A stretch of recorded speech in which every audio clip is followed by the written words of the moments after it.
മലപ്പുറത്ത് പി.കെ. കുഞ്ഞാലിക്കുട്ടിക്ക് ഉജ്ജ്വല വിജയം. 1,71,023 വോട്ടിന്റെ ഭൂരിപക്ഷം. 7 നിയമസഭാ മണ്ഡലങ്ങളിലും വൻ ലീഡ്. വോട്ട് ശതമാനം മെച്ചപ്പെടുത്തി UDFും LDFും. BJPക്ക് കനത്ത തിരിച്ചടി.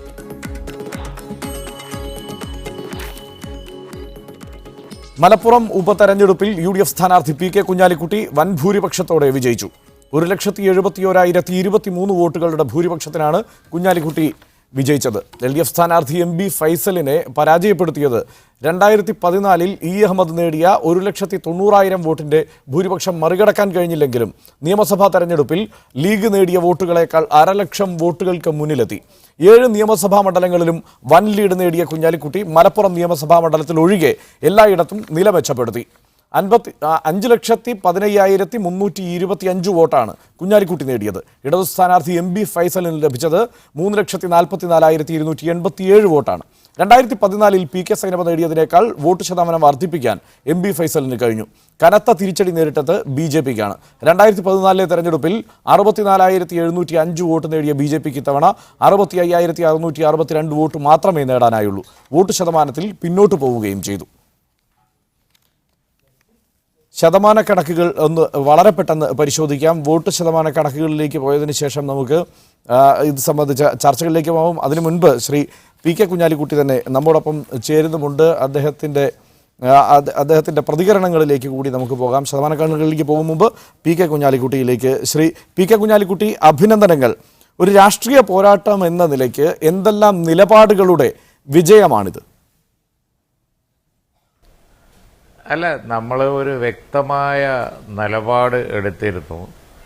ഇന്ത്യൻ പോളിറ്റിക്സിൽ ഒരു പിന്നോക്ക അവശ ന്യൂനപക്ഷ മതേതര യൂണിറ്റി വരണം. സെക്കുലർ ഫോഴ്സസിൻ്റെ ഐക്യം, അതാണ് നമ്മൾ വെച്ച ഒരു പ്രധാന കാര്യം. അതുപോലെ തന്നെ കേരളത്തിൽ ഇപ്പോൾ UDF ഭരണം വളരെ നല്ല ഡെവലപ്മെൻറ്റും അഭിപ്രായങ്ങളും ഒക്കെ ഉണ്ടായിരുന്നു. അപ്പോൾ കേന്ദ്രത്തിൽ UPA, ഇവിടെ UDF എന്നുള്ള ഒരു ഫോർമുലയാണ് നല്ലത് എന്നുള്ളതായിരുന്നു ഞങ്ങൾ പ്രധാനമായും ഈ തെരഞ്ഞെടുപ്പിൽ പറഞ്ഞത്. ശ്രീ പി.കെ. കുഞ്ഞാലിക്കുട്ടി, ദേശീയ തലത്തിൽ ഒരു മതേതര ഐക്യത്തിന്, ഒരുപക്ഷെ CPM കൂടി ഉൾപ്പെടുന്ന ഒരു മതേതര ഐക്യത്തിന് വേണ്ടിയുള്ള ശ്രമങ്ങൾക്ക് ശക്തി പകരാൻ താങ്കൾക്ക് കഴിയും എന്ന വിലയിരുത്തലാണ് ഈ ഘട്ടത്തിൽ തന്നെ ഉണ്ടായിട്ടുള്ളത്. എന്തെല്ലാമായിരിക്കും താങ്കളുടെ ശ്രമങ്ങൾ? തീർച്ചയായിട്ടും എൻ്റെ പങ്ക് ആ കാര്യത്തിൽ വ്യക്തമായിട്ട് ഉണ്ടാവും. തീർച്ചയായിട്ടും. കാരണം എൻ്റെ എളിയ എത്രമാത്രം അതിന് സഹായകരാവുന്നോ അത്ര കണ്ട് അത് ചെയ്യാനും അതിനുവേണ്ടി പ്രയത്നിക്കാനും ഞാൻ തയ്യാറായിരിക്കും. ഉള്ള പരിചയവും അതുപോലെ തന്നെ കോണ്ടാക്റ്റും ഒക്കെ വെച്ച് ഡൽഹിയിൽ ചെന്ന ഈ ഒരു ജോലിയാണ് ഏറ്റവും പ്രധാനമായിട്ട് ഞാൻ കാണുന്നത്. തീർച്ചയായും BJPക്ക് നേരിട്ട തിരിച്ചടിയാണ് ഈ തെരഞ്ഞെടുപ്പിനെ ഏറ്റവും ശ്രദ്ധേയമാക്കുന്ന ഒരു ഘടകം. കേരളത്തിൽ BJPക്ക് പ്രസക്തിയില്ല എന്നുറപ്പിക്കുന്ന തെരഞ്ഞെടുപ്പാണ് ഇതെന്ന് താങ്കൾ ആ തെരഞ്ഞെടുപ്പ് ഫലപ്രഖ്യാപനത്തിന് തൊട്ടു പിന്നാലെ പ്രതികരിക്കുകയും ചെയ്തു. കോൺഗ്രസ് അല്ലെങ്കിൽ UDF എന്ന നിലയ്ക്ക് ഒറ്റക്കെട്ടായി സംഘപരിവാറിൻ്റെ ഇടപെടലുകളെ ചെറുക്കാനുള്ള ഒരു പരിപാടി നടത്തുന്നില്ല എന്ന പരാതി നേരത്തെ തന്നെ ലീഗ് മുന്നോട്ട് വെച്ചതാണ്. ആ സാഹചര്യത്തിൽ നിന്നുകൊണ്ട് ഇപ്പോഴത്തെ ഈ തെരഞ്ഞെടുപ്പ് വിജയത്തെ കൂടി എങ്ങനെ വിലയിരുത്തുന്നു? തീർച്ചയായിട്ടും അങ്ങനെയാണ്. കാരണം എന്താണെന്ന് വെച്ച് കഴിഞ്ഞാൽ ഈ കേരളത്തിൽ BJPക്ക് വലിയ ഒരു പ്രസക്തി ഇല്ല എന്ന് ആണ് ഈ ഉപതെരഞ്ഞെടുപ്പ് കാണിക്കുന്നത്. കാരണം അവരിപ്പോൾ കേരളം വലിയ അജണ്ടയാണ് എന്നുള്ള നിലക്കൊക്കെ വലിയ പടപ്പുറപ്പാടും ഒക്കെ ആയിട്ട് വരുന്നൊരു സമയമാണല്ലോ. അതൊന്നും ഇവിടെ നടക്കില്ല. ഇവിടെ സെക്കുലർ ഫോഴ്സസിലെ വേരോട്ടം ഉണ്ടാവുള്ളൂ. UDF LDF രാഷ്ട്രീയം അല്ലാതെ ഇവിടെ മറ്റൊരു രാഷ്ട്രീയത്തിനൊരു പ്രസക്തി ഇല്ല. അത് തന്നെ ഇപ്പോൾ UDFനെയാണ് ആളുകൾ പിന്തുണക്കുന്നത് എന്നാണ് ഈ തെരഞ്ഞെടുപ്പ് തെളിയിച്ചത്. BJPക്ക് ഉള്ള വോട്ടും പോവുകയാണ് ചെയ്തത്. അത് ഈ സമയത്ത് വലിയൊരു ഡെവലപ്മെൻ്റ് ആണല്ലോ. തീർച്ചയായും വലിയൊരു ഭൂരിപക്ഷത്തിനാണ് താങ്കളുടെ വിജയം. 1,71,023 വോട്ട് എന്നത് ഒരു നിസ്സാര ഭൂരിപക്ഷമല്ല. പക്ഷേ 2014 E. അഹമ്മദ് നേടിയ ഒരു ഭൂരിപക്ഷത്തിലേക്ക് എത്താനും കഴിഞ്ഞിട്ടില്ല. എങ്ങനെയാണ് താങ്കൾ വിലയിരുത്തുന്നത്? അല്ല, അത് ഇപ്പോൾ ഭൂരിപക്ഷം എന്നുള്ളത് ഡിഫറൻസ് അത് പല ഘടകങ്ങളെ ആശ്രയിച്ച് ഒരുപാട് സ്ഥാനാർത്ഥികളുണ്ടായിരുന്നു അന്ന്. ഇത് നേരിട്ടുള്ളതാണല്ലോ. നേരെ മറിച്ച് വോട്ടിൻ്റെ എണ്ണം നോക്കൂ. കേരളത്തിലെ റെക്കോർഡാണ് ഈ തവണ എനിക്ക് കിട്ടിയ വോട്ട്. ഇതേവരെ ഇത്രയും വോട്ട് ഒരു സ്ഥാനാർത്ഥിക്കും കേരളത്തിൽ കിട്ടിയിട്ടില്ല എന്നാണ് എനിക്ക് തോന്നുന്നത്. വെരിഫൈ ചെയ്യാം. വോട്ട് ഇത്ര കൂടുതൽ വോട്ട് എന്നുള്ളത് വലിയൊരു റെക്കോർഡ് തന്നെയാണ് ഈ തവണ. ഭൂരിപക്ഷം എന്ന് പറഞ്ഞാൽ നേരിട്ടാവുമ്പോൾ ഭൂരിപക്ഷം കുറയും. അന്ന് ഒരുപാട് സ്ഥാനാർത്ഥികളുണ്ടായിരുന്നു. ഇപ്പോൾ ഏതാണ്ട് ഒരു നേരിട്ട് BJP കൊണ്ട് വോട്ടും ഇല്ല. അപ്പോൾ ഭൂരിപക്ഷം കുറയും, അത് സ്വാഭാവികമാണ്. പക്ഷേ വോട്ട് കേരളത്തിലെ റെക്കോർഡാണ്. വർഗീയ വോട്ടുകളുടെ ധ്രുവീകരണം എന്നതാണ് ഈ തെരഞ്ഞെടുപ്പ് വിജയത്തിന് തൊട്ടു പിന്നാലെ ഇടത് പാർട്ടികൾ പ്രതികരിച്ചത്, LDF പ്രതികരിച്ചത്, LDF സ്ഥാനാർത്ഥി അടക്കം പ്രതികരിച്ചത് ആ നിലയ്ക്കാണ്. ന്യൂനപക്ഷ വർഗീയ വോട്ടുകളുടെ ഒരു ധ്രുവീകരണം ഉണ്ടായിരിക്കുന്നു എന്ന്. മറ്റൊന്ന് BJP വോട്ടുകളുടെ കാര്യത്തിലേക്ക് തന്നെ വരികയാണെങ്കിൽ ഹിന്ദു വോട്ട് താരതമ്യേന കുറവുള്ള ഒരു മണ്ഡലമാണത്. പക്ഷേ അതിന് സമാന്തരമായി ഇപ്പുറത്ത് ഒരു ഹിന്ദു വോട്ടുകളുടെ കൺസോൾട്ടേഷൻ ഒന്നും ഉണ്ടായിട്ടില്ല. അങ്ങനെ ഉണ്ടെങ്കിൽ അത് BJPയുടെ വോട്ടുകളിൽ അത് കാണണമായിരുന്നു. ഇപ്പോൾ വള്ളിക്കുന്ന് അടക്കമുള്ള പ്രദേശങ്ങളിൽ UDFനാണ് ആ നേട്ടം ലഭ്യമായിരിക്കുന്നത്. BJP വോട്ടുകൾ തകരുമ്പോൾ ആ നേട്ടം UDFന് ലഭ്യമാകുന്ന ഒരു സാഹചര്യം കൂടി ഉണ്ടായിട്ടുണ്ട്. അതിനെ എങ്ങനെയാണ് കാണുന്നത്?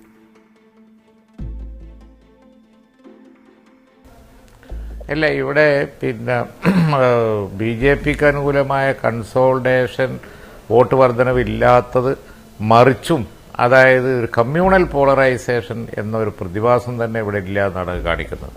ഇപ്പോൾ വള്ളിക്കുന്ന് എന്ന് പറഞ്ഞു കഴിഞ്ഞാൽ ഒരു മുസ്ലിം ഭൂരിപക്ഷ പ്രദേശമല്ല. അവിടെ ധാരാളം വോട്ട് ഭൂരിപക്ഷ സമുദായത്തിൽ നിന്ന് ഉള്ളതാണ്. അവിടെ UDFന് വോട്ട് വർദ്ധിച്ചു എന്ന് പറഞ്ഞാൽ വ്യക്തമാണല്ലോ. അപ്പോൾ ഭൂരിപക്ഷ ന്യൂനപക്ഷ വ്യത്യാസം ഇല്ലാതെ പൊളിറ്റിക്കലായിട്ട് കണ്ടിട്ടാണ് ഈ തെരഞ്ഞെടുപ്പിൽ ഇപ്പോൾ മങ്കട, പെരിന്തൽമണ്ണ ഒക്കെ അതാണ് കാണിക്കുന്നത്. UDFന് വോട്ട് വർദ്ധിക്കുന്നു എന്ന് പറയുമ്പോൾ അത് ഭൂരിപക്ഷ ന്യൂനപക്ഷ വ്യത്യാസമില്ലാതെ വർദ്ധിച്ചിരിക്കുന്നു എന്നുള്ളതാണ് തെരഞ്ഞെടുപ്പ് കാണിക്കുന്നത്. അപ്പോൾ ആ തരം കൺസോൾട്ടേഷൻ ഒന്നുമില്ല. BJP തന്ത്രം ഇവിടെ വിലപ്പോന്നുമില്ല. തീർച്ചയായും സംസ്ഥാന സർക്കാരിൻ്റെ ഭരണത്തിൻ്റെ വിലയിരുത്തലാകും ഈ തെരഞ്ഞെടുപ്പ് എന്ന് ആദ്യം പ്രഖ്യാപിച്ചത് CPM സംസ്ഥാന സെക്രട്ടറി തന്നെയാണ്. VS അച്യുതാനന്ദനും അത് ആവർത്തിക്കുകയുണ്ടായി. എന്തായാലും ഇത് സംസ്ഥാന സർക്കാരിൻ്റെ ഭരണത്തിൻ്റെ ഒരു വിലയിരുത്തലാണ് എന്ന ഒരു നിലപാട് താങ്കൾക്കുമുണ്ടോ? അല്ല, അത് ആ അർത്ഥത്തിൽ നമ്മൾ നോക്കുമ്പോൾ ഒരു കൊല്ലം കൊണ്ട് അവർക്ക് നഷ്ടപ്പെട്ട വോട്ട് അതാണല്ലോ കാണിക്കുന്നത്. കുറച്ച് വോട്ട് അവർക്ക് ടോട്ടൽ വോട്ടിൽ വന്നു എന്നല്ലാതെ ഇപ്പോൾ മണ്ഡലാടിസ്ഥാനത്തിൽ നമ്മൾ നോക്കുകയാണെങ്കിൽ മങ്കട, പെരിന്തൽമണ്ണ ഒക്കെ അവർക്ക് നഷ്ടപ്പെട്ട സ്ഥിതിയാണ് ഇപ്പോൾ ഉള്ളത്. അപ്പോൾ ഒരു കൊല്ലം കൊണ്ട് അവർക്ക് ഇത്രയും ഡിഫറൻസ് വന്നു എന്ന് പറയുമ്പോൾ തീർച്ചയായും അത് ഗവൺമെൻറ്റിൻ്റെ പെർഫോമൻസിൽ ആളുകൾക്കുള്ള അസംതൃപ്തി കൂടിയാണ് കാണിക്കുന്നത്. തീർച്ചയായും വളരെ നന്ദി ശ്രീ PK കുഞ്ഞാലിക്കുട്ടി ഈ ഘട്ടത്തിൽ പ്രതികരിച്ചതിന്. ഒപ്പം ഒരിക്കൽ കൂടി അഭിനന്ദനങ്ങൾ വലിയ വിജയത്തിന്. നമ്മൾ ഈ തെരഞ്ഞെടുപ്പ് വിശകലന ചർച്ചകളിലേക്ക് കടക്കുകയാണ്. ഇപ്പോൾ ശ്രീ ET മുഹമ്മദ് ബഷീർ നമ്മോടൊപ്പം ചേരുന്നു. ശ്രീ KT കുഞ്ഞിക്കണ്ണൻ CPM നേതാവ്, അഡ്വക്കേറ്റ് JR പത്മകുമാർ BJP നേതാവ്, ശ്രീ CR നീലകണ്ഠൻ, ശ്രീ സണ്ണിക്കുട്ടി എബ്രഹാം, ഡോക്ടർ ഫസൽ ഗഫൂർ എന്നിവരാണ് ചർച്ചയിലേക്ക് കടക്കുന്നത്. ആ ചർച്ചയിലേക്ക് കടക്കും മുമ്പ് വളരെ പെട്ടെന്ന് ആ ശതമാന കണക്കുകൾ ഒന്ന് നോക്കിയതിന് ശേഷം തിരിച്ചു വരാം. 2014 ലോക്സഭാ തെരഞ്ഞെടുപ്പിൽ UDF 51.32% വോട്ടുകളാണ് നേടിയത്. LDF 28.49% വോട്ടുകൾ, BJP 7.59% വോട്ടുകളാണ് നേടിയത്. അത് 2016 എത്തുമ്പോൾ എങ്ങനെയാണ് മാറിയത് എന്ന് നോക്കാം. 2016 UDF 49.78% വോട്ട് നേടിയപ്പോൾ LDF 37.78% വോട്ടാണ് നേടിയത്. BJP 7.42% വോട്ടാണ് നേടിയത്. 2016 നിയമസഭാ തെരഞ്ഞെടുപ്പിലെ കണക്കാണ് ഇത്. 2017 ലോക്സഭാ ഉപതെരഞ്ഞെടുപ്പ് കഴിഞ്ഞ തെരഞ്ഞെടുപ്പിൽ UDF നേടിയിരിക്കുന്നത് 55.05%. ഇടതുമുന്നണി നേടിയിരിക്കുന്നത് 36.78%. ഇടതുമുന്നണി അവരുടെ വോട്ട് ശതമാനത്തിൽ വർധനയുണ്ടാക്കിയിട്ടുണ്ട്. BJP നേടിയിരിക്കുന്നത് 7.01%. BJPയുടെ വോട്ട് ശതമാനത്തിൽ കുറവ് വന്നിട്ടുണ്ട്. ചർച്ചയിലേക്ക് ശ്രീ ET മുഹമ്മദ് ബഷീർ. ന്യൂനപക്ഷ വോട്ടുകൾ കേന്ദ്രീകരിച്ചു എന്നതാണ് CPMൻ്റെ വാദം, ഇടതുമുന്നണിയുടെ വാദം. അതേ വാദം തന്നെയാണ് ഈ തെരഞ്ഞെടുപ്പ് ഫലത്തെക്കുറിച്ച് BJPയും നടത്തുന്നത്. എന്തുകൊണ്ടായിരിക്കും സമാനമായ ഒരു വാദം ഇവർക്കുണ്ടാവുന്നത്? നിങ്ങളുടെ ചോദ്യത്തിലേക്ക് മറുപടി പറയുന്നതിന് മുമ്പ് പൊതുവായിട്ടൊരു കാര്യം ഞാൻ ആദ്യം പറയാൻ ആഗ്രഹിക്കുകയാണ്. ഒന്നാമത്തെ കാര്യം, ഈ തെരഞ്ഞെടുപ്പിൽ ഇപ്പോൾ കുഞ്ഞാലി സാഹിബ് 1,71,000 വോട്ടിൻ്റെ ഭൂരിപക്ഷത്തിന് ജയിച്ചു, അദ്ദേഹം പാർലമെൻറ്റിൽ ഈ നാടിനെ പ്രതിനിധീകരിക്കാൻ പോകുന്നു എന്നത് വളരെ പ്രധാനമായ കാര്യം തന്നെ. അതിനേക്കാൾ ഉപരി അഭിമാനകരമായൊരു കാര്യം ഞങ്ങളുടെ പാർട്ടിക്കും UDFനും സമർപ്പിക്കാനുണ്ട്. ഒന്നാമത്തെ കാര്യം, 3 പ്രധാന സന്ദേശങ്ങൾ ഈ തെരഞ്ഞെടുപ്പ് ഫലം പുറത്തു കൊണ്ടുവരുന്നുണ്ട്. ഒന്ന്, BJP അതിൻ്റെ രഥയാത്ര തുടരുകയാണ്. ഇന്ത്യയിൽ വർഗീയത വളർത്തി മതസ്പർദ്ധ ഉണ്ടാക്കി ഇതൊക്കെ നടത്തിക്കൊണ്ടിരിക്കുകയാണ് വലിയ തോതിൽ. UP ഇലക്ഷൻ അടക്കം കഴിഞ്ഞപ്പോൾ അത് കുറച്ചുകൂടി മൂർച്ഛിച്ചു. കേരളത്തിൽ ഇൻറോഡ്സ് ഉണ്ടാക്കാൻ വേണ്ടി അമിത്ഷായുടെ നേതൃത്വത്തിൽ അജണ്ട തയ്യാറാക്കി വർക്ക് ചെയ്തുകൊണ്ടിരിക്കുന്ന കാലമാണിത്. ഈ അജണ്ട അതിൽ 1-ാം പാഠത്തിൽ തന്നെ പൊളിച്ചിരിക്കുന്നു എന്നതാണ് ഈ തെരഞ്ഞെടുപ്പിൻ്റെ ഏറ്റവും ശ്രദ്ധേയമായ രാഷ്ട്രീയ സന്ദേശം. അത് ദേശീയ തലത്തിൽ തന്നെ മലപ്പുറം നൽകുന്ന ഒരു വലിയ സംഭാവനയാണ്. നമ്പർ 2, ഇവിടെ ഈ ഇടതുപക്ഷത്തിനൊരു അവകാശവാദമുണ്ട്. എന്താണ്? ന്യൂനപക്ഷത്തിൻ്റെ രക്ഷയ്ക്ക് നിങ്ങളെന്താ കോൺഗ്രസിൻ്റെയും ലീഗിൻ്റെയും കൂടെ കൂടുന്നത്? ഞങ്ങളില്ലേ നിങ്ങളെ നോക്കാനെന്നാണ്. അവർ കെട്ടിപ്പൊക്കിയത് തെറ്റായൊരു സംഗതിയായിരുന്നുവെന്നും അതൊരു ചീട്ടുകൊട്ടാരം പോലെ നിലത്ത് വീഴ്ത്താൻ കഴിഞ്ഞു വന്നതും ഈ തെരഞ്ഞെടുപ്പിൽ മറ്റൊരു പ്രധാന കാര്യമാണ്. അത് കുറേ കാലമായിട്ടിങ്ങനെ ഇടതുപക്ഷ മുന്നണി ഇങ്ങനെ ഉപയോഗിച്ചുകൊണ്ടിരിക്കുന്നത് തുരുപ്പിച്ചിട്ടാണ്. അത് വില കൽപ്പിക്കുന്നില്ല. BJP കേന്ദ്രത്തിൽ കാണിക്കുന്ന ഫാസിസ്റ്റ് നയങ്ങൾ മറ്റൊരു രൂപത്തിൽ ഇടതുപക്ഷവും കാണിക്കുന്നു. നിങ്ങൾ ന്യൂനപക്ഷത്തിൻ്റെ രക്ഷകരല്ല എന്ന് അസന്നിഗ്ധമായി പ്രഖ്യാപിക്കാൻ കഴിഞ്ഞിട്ടുണ്ട്.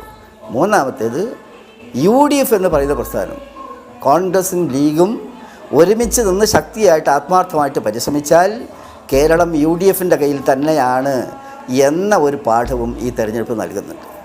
ഞാൻ നിങ്ങൾ ചോദിച്ച ചോദ്യത്തിലേക്ക് തിരിച്ചു വരാൻ ശ്രമിക്കുകയാണ്. ഈ CPMലെ സ്നേഹിതന്മാരിപ്പോൾ നിങ്ങളിവിടെ പറഞ്ഞതുപോലെ പറഞ്ഞുകൊണ്ടിരിക്കുന്നുണ്ടല്ലോ, ന്യൂനപക്ഷ ധ്രുവീകരണം, അതായത് എന്താണ് സാമുദായിക ധ്രുവീകരണം ഇവിടെ സംഭവിച്ചിരിക്കുന്നു. അവർ ഈ ചർച്ചയിൽ പങ്കെടുക്കുന്നവരാരാണെന്ന് വെച്ചാൽ അവരോട് ചോദിക്കുമെന്ന് പറഞ്ഞാൽ അവർ പറയട്ടെ. എന്താ ഇവർ പറയുന്നതിൽ അർത്ഥം എന്ന് എനിക്ക് മനസ്സിലാവുന്നില്ല. ഇവിടെ കോൺഗ്രസ്, മുസ്ലിം ലീഗ്, ജനതാദൾ വിഭാഗം, അതുപോലെ തന്നെ മറ്റ് പാർട്ടികൾ ഇവരെല്ലാം കൂടി ഞങ്ങൾ തെരഞ്ഞെടുപ്പിന് നിന്ന് ജയിച്ച് മതേതര ശക്തികൾ എന്നുള്ള നിലയിൽ ജയിച്ച് വന്നു. അതിനെങ്ങനെയാണ് ഇവർ സാമുദായിക ധ്രുവീകരണം എന്ന ചിത്രം കൊടുക്കുന്നത് എന്നറിഞ്ഞാൽ കൊള്ളാമായിരുന്നു. കാരണം അവർ പറയുന്നതിനനുസരിച്ച് പറയണമെങ്കിൽ എന്താണ് അവർ ഉദ്ദേശിക്കുന്നത് മനസ്സിലാവണ്ടേ? തീർച്ചയായും അത് തീർച്ചയായും ചർച്ച ചെയ്യപ്പെടേണ്ടതാണ്. കാരണം ഒരേ വാദം എങ്ങനെയാണ് BJPക്കും CPMനും ഇക്കാര്യത്തിൽ ഉണ്ടാകുന്നത് എന്നതുകൂടി അന്വേഷിച്ചു പോകണമല്ലോ. ഞാൻ താങ്കളിലേക്ക് തിരിച്ചു വരാം. ശ്രീ KT കുഞ്ഞിക്കണ്ണൻ, ഒരു വാദമാണ് BJPക്കും ഈ കാര്യത്തിൽ CPMനും ഉള്ളത്. സാമുദായിക ധ്രുവീകരണം ഉണ്ടായിരിക്കുന്നു, ന്യൂനപക്ഷ വർഗീയ ശക്തികളുടെ ധ്രുവീകരണം ഉണ്ടായിരിക്കുന്നു എന്നൊക്കെ CPM സംസ്ഥാന സെക്രട്ടറി അടക്കമാണ് അത് അങ്ങനെ വിലയിരുത്തുന്നത്. തെരഞ്ഞെടുപ്പിൽ പരാജയപ്പെട്ടാൽ അതിനെ വിലയിരുത്തുന്നതിലും ഒരു എന്താണ് ഒരു കുറെ കൂടി ദീർഘവീക്ഷണം ഉണ്ടാവണം എന്ന് തന്നെയാണ് ആ കാര്യത്തെക്കുറിച്ച് ഒറ്റനോട്ടത്തിൽ പറയാൻ കഴിയുക. കാരണം ഇതേ സാഹചര്യത്തിൽ ഇതിനു മുമ്പ് ഇടതുമുന്നണിക്ക് അനുകൂലമായി വോട്ടുകൾ വീഴുമ്പോൾ, ന്യൂനപക്ഷ വോട്ടുകളുടെ ഒരു കേന്ദ്രീകരിച്ച ഒരു വരവുണ്ടാകുമ്പോൾ അത് ന്യൂനപക്ഷം ഞങ്ങൾക്കൊപ്പം നിന്നു എന്ന് പറയുകയും അത് UDFനൊപ്പം പോയാൽ അത് വർഗീയ ധ്രുവീകരണമാവുകയും ചെയ്യുന്നത് എങ്ങനെയാണ്? അല്ല, ഇത് നമ്മളിങ്ങനെയുള്ളൊരു ലളിതയുക്തിയിൽ ഈ വിഷയം ചർച്ച ചെയ്യാൻ പറ്റില്ല. ഇപ്പോൾ മലപ്പുറത്ത് നടന്നിരിക്കുന്ന തെരഞ്ഞെടുപ്പിനെ, അതിൻ്റെ റിസൾട്ടിനെ നമ്മൾ വിശകലനം ചെയ്യുമ്പോൾ ഏതെങ്കിലും ഒരു കാരണത്തിൻ്റെ മുകളിൽ പിടിച്ച് ചർച്ച ചെയ്യാൻ പറ്റില്ല. അതിൽ വളരെ പ്രധാനപ്പെട്ടതാണ് ഈ ന്യൂനപക്ഷ ധ്രുവീകരണമല്ല, മതാധിഷ്ഠിതമായ ഒരു രാഷ്ട്രീയത്തിൻ്റെ അടിസ്ഥാനത്തിൽ സാമുദായിക ധ്രുവീകരണത്തിന് വേണ്ടി ലീഗ് ശ്രമിച്ചു. കാരണം അസംബ്ലി തെരഞ്ഞെടുപ്പിലെ റിസൾട്ട് അവർക്ക് വലിയ ഭയമുണ്ടാക്കിയിട്ടുണ്ട്. അതിൻ്റെ അടിസ്ഥാനത്തിൽ എന്താണ്, മുസ്ലിം വോട്ടുകൾ ശിഥിലമായി പോകരുത് എന്ന ലക്ഷ്യത്തോടു കൂടി എല്ലാ മുസ്ലിം സംഘടനകളെയും കുഞ്ഞാലിക്കുട്ടിക്ക് അനുകൂലമാക്കി മാറ്റാൻ കഴിയുന്ന ഒരു തെരഞ്ഞെടുപ്പ് തന്ത്രം വളരെ സമർത്ഥമായി അവർ പ്രയോഗിച്ചു എന്നുള്ളത് യാഥാർത്ഥ്യമാണ്. തങ്ങൾ പറയുന്ന നിയോ ലിബറൽ വിരുദ്ധതയും തങ്ങൾ പറയുന്ന വർഗീയ ഫാസിസ്റ്റ് വിരുദ്ധതയും ഒക്കെ മാറ്റിവെച്ച് നിശബ്ദത പാലിച്ചു പ്രധാനപ്പെട്ട മുസ്ലിം സംഘടനകൾ. ആ സംഘടനകളുടെ വോട്ട് 2014 തെരഞ്ഞെടുപ്പിൽ നിസ്സാരമല്ല.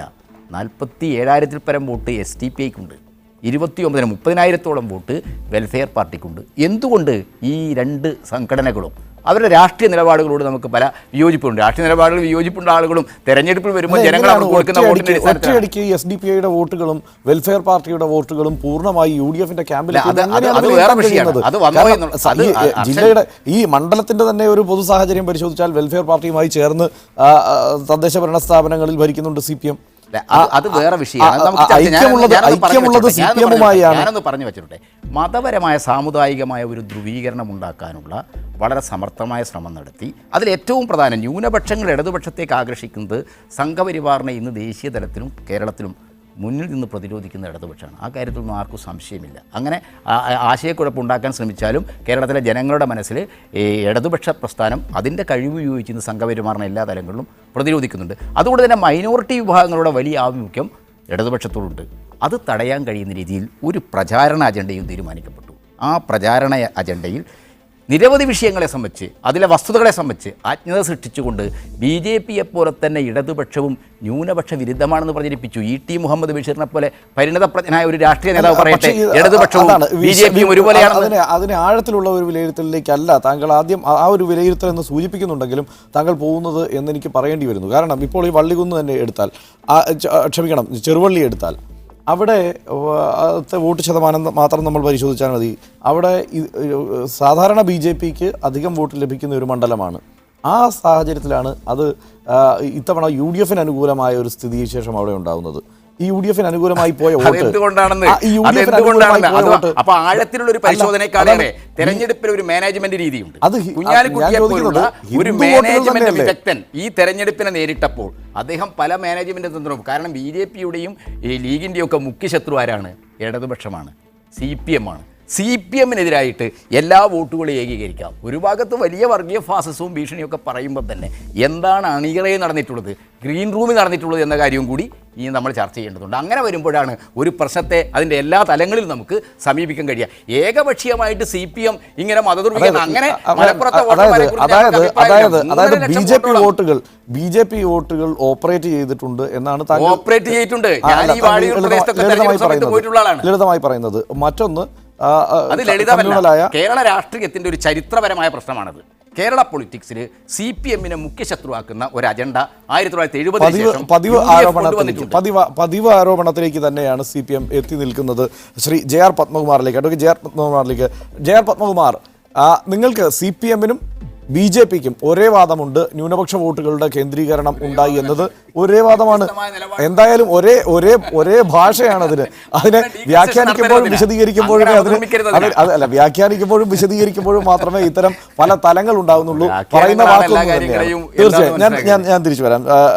അഡ്വക്കേറ്റ് JR പത്മകുമാർ, അങ്ങനെ ഒരു ധ്രുവീകരണം ഉണ്ടായി എന്ന് നിങ്ങളും CPMഉം ഒരുപോലെ പറയുമ്പോൾ തന്നെയാണ് നിങ്ങളുടെ വോട്ട് ഈ ചില പ്രദേശങ്ങളിൽ ഈ നിലയ്ക്ക് കുഞ്ഞാലിക്കുട്ടിക്ക് ഓപ്പറേറ്റ് ചെയ്യാൻ കഴിഞ്ഞിട്ടുണ്ട് എന്ന ഗുരുതരമായ വാദം കൂടി CPM മുന്നോട്ട് വയ്ക്കുന്നത്.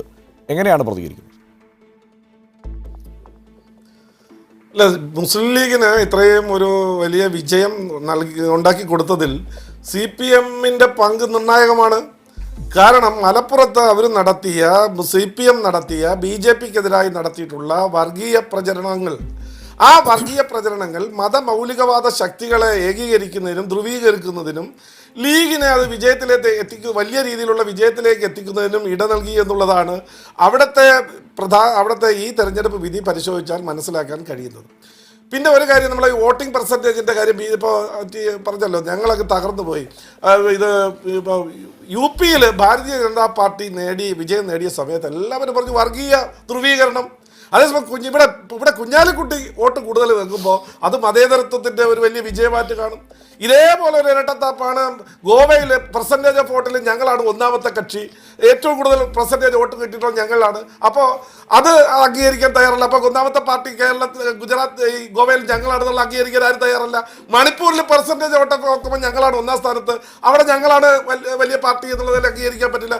ഇവിടെ വരുമ്പോൾ പെർസെൻറ്റേജ് നോക്കുമ്പോൾ ഞങ്ങൾ വലിയ പെർസെൻറ്റേജ് കൂടിയെന്ന് പറഞ്ഞാൽ ഇരട്ടത്താപ്പുണ്ട്. പിന്നെ മാർക്സിസ്റ്റ് പാർട്ടിയെ സംബന്ധിച്ചിടത്തോളം ഹീനമായ രീതിയിൽ ലീഗ് നടത്തിയതിനേക്കാൾ വർഗീയ പ്രചരണമാണ് മലപ്പുറത്ത് നടത്തിയിട്ടുള്ളത്. ഞങ്ങൾ തന്നെ 2 കേസ് കൊടുത്തിട്ടുണ്ട് അവരെ ഇറക്കിയ ലഘുലേഖകളുമായി ബന്ധപ്പെട്ട്. JR പത്മകുമാർ, നിങ്ങളുടെ വാദങ്ങൾ കേട്ടാൽ, അതായത് CPMന്റെയും ഇപ്പോൾ BJPയുടെയും വാദം കേട്ടാൽ, അവിടെ ആകെ മുസ്ലിം വോട്ടുകൾ മാത്രമേ ഈ മലപ്പുറം എന്ന മണ്ഡലത്തിലുള്ളൂ എന്ന് തോന്നും. അവിടെ ഹിന്ദു വോട്ടുകളൊന്നും ഇല്ലേ? ആ വോട്ടുകൾ എവിടെയാണ് പോയത്? ആ വോട്ടുകൾ ഇവർക്ക് തന്നെയല്ലേ? ഈ പറഞ്ഞ നേരത്തെ ഞാൻ സൂചിപ്പിച്ച BJPയുടെ ശക്തി കേന്ദ്രങ്ങളിൽ പോലും UDFന് മുന്നേറാൻ കഴിയുന്ന സാഹചര്യമുണ്ടെങ്കിൽ ആ വോട്ടുകളുടെ കൂടി ഒഴുക്കല്ലേ? BJP തകർന്നിടത്ത് UDFന് മുന്നേറാൻ കഴിയുന്നുണ്ടെങ്കിൽ ആ വോട്ടുകൾ UDFിലേക്ക് പോയിരിക്കുന്നു എന്നത് തന്നെയല്ലേ വസ്തുത? അതിനെ എങ്ങനെയാണ് ഇങ്ങനെയൊക്കെ വിശദീകരിക്കാനും ലളിതവൽക്കരിക്കാനും കഴിയുക? ഏത് അടിസ്ഥാനത്തിലാണ് ഹർഷൻ BJP ഒക്കെ തകർന്നു എന്ന് പറയുന്നത്? ഞങ്ങൾ കഴിഞ്ഞ 2014 നേടിയ വോട്ടിൽ നിന്ന് മെച്ചമായിട്ട് കുറച്ച് വോട്ട് കൂടുതൽ വാങ്ങാനേ കഴിഞ്ഞിട്ടുള്ളൂ. പുതുതായി പോൾ ചെയ്ത വോട്ടിൽ ഞങ്ങൾ കിട്ടിയില്ല എന്നുള്ളൊരു കാര്യം ശരി തന്നെയാണ്. അതാണ് 1000-ൽ താഴെ വോട്ട് 980 വോട്ടുകൾ മാത്രമാണ് നേടാൻ കഴിഞ്ഞിട്ടുള്ളത്. അത് മാത്രമല്ല 74,000-ലേറെ വോട്ട് കഴിഞ്ഞ നിയമസഭാ തെരഞ്ഞെടുപ്പിൽ നേടിയ സ്ഥാനത്താണ് നിങ്ങൾക്ക് ഈ തിരിച്ചടി. അത് സമീപകാല ചരിത്രത്തിൽ BJPക്ക് സംസ്ഥാനത്ത് ഉണ്ടായ ഒരു സാഹചര്യമല്ല. അങ്ങനെയല്ല.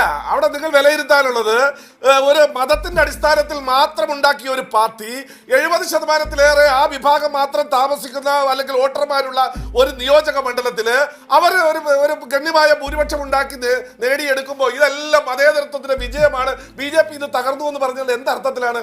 ഇന്ത്യയിൽ ഏറ്റവും കുറവ് BJPക്ക് വോട്ടുള്ള ഒരു മണ്ഡലങ്ങളിൽ ഒന്നാണ്, ഏറ്റവും പ്രധാനപ്പെട്ട ഒരു മണ്ഡലമാണ് മലപ്പുറം മണ്ഡലം. അതേസമയം കേരളത്തിൽ ഈ മലപ്പുറത്തിന്റെ വോട്ടിന്റെ പാറ്റേൺ വെച്ചുകൊണ്ട് BJP ഇത് പുറകിലോട്ട് പോയി മതേതരത്വത്തിന്റെ വിജയമാണെന്ന് പറഞ്ഞാൽ സ്ഥിരബുദ്ധിയുള്ള അഡ്വക്കേറ്റ് JR പത്മകുമാർ ഇതെല്ലാം അംഗീകരിക്കാം. അവിടെ ഒരു ഹിന്ദു ഭൂരിപക്ഷ മണ്ഡലമാണെന്നൊന്നും ആരും പറയുന്നില്ല. പക്ഷെ അവിടെ ഹിന്ദു വോട്ടുകളുണ്ട്. ആ ഹിന്ദു വോട്ടുകളുടെ തീർച്ചയായും അതൊരു നിസ്സാര കണക്കുമല്ല. ആ ഹിന്ദു വോട്ടുകളുടെ ചലനം എങ്ങോട്ടാണ് എന്നത് നിങ്ങൾക്ക് ഒരു തരത്തിലും നിർണ്ണയിക്കാനോ തീരുമാനിക്കാനോ കഴിയുന്ന സാഹചര്യം ആ മണ്ഡലത്തിലില്ല. അവിടുത്തെ ഹിന്ദു വോട്ടുകൾ സെക്യുലറായി വോട്ട് ചെയ്യപ്പെട്ടിരിക്കുന്നു. ഈ പറഞ്ഞ സംസ്ഥാനത്തെ ഒരു പൊതു സാഹചര്യം അതല്ല. കഴിഞ്ഞ നിയമസഭാ തെരഞ്ഞെടുപ്പിലൊക്കെ നിങ്ങൾക്ക് ഈ മണ്ഡലത്തിൽ അടക്കം നേടാൻ കഴിഞ്ഞ ആ വോട്ടുകളുടെ സ്ഥിതി ഈ ഒരു ഉപതെരഞ്ഞെടുപ്പ് എത്തുമ്പോഴേക്കും മാറിയിരിക്കുന്നു എന്നതാണ്. അത് ഒരുപക്ഷെ ഈ സംസ്ഥാനത്തിൻ്റെ ഒരു സ്ഥിതി എന്ന നിലയ്ക്ക് മാത്രം വിലയിരുത്തിക്കൂടാ. ഈ രാജ്യത്ത് തന്നെ ഒരുപക്ഷെ ഇങ്ങനെ ഒരു തിരിച്ചടി ഉണ്ടാവുന്ന ഇത്രയും കുറഞ്ഞ വോട്ട് ശതമാനം നേടുന്ന ഒരു തെരഞ്ഞെടുപ്പ് BJPയെ സംബന്ധിച്ചിടത്തോളം ഇതാവാനാണ് സാധ്യത. ആ നിലയ്ക്ക് കൂടി നമുക്ക് ഇതിനെ പരിശോധിക്കേണ്ടതുണ്ട്. ഞാൻ താങ്കളിലേക്ക് തിരിച്ചു വരാം. ശ്രീ സണ്ണിക്കുട്ടി എബ്രഹാമിലേക്ക്. ശ്രീ സണ്ണിക്കുട്ടി എബ്രഹാം, ഞാൻ താങ്കളിലേക്ക് തിരിച്ചു വരാം.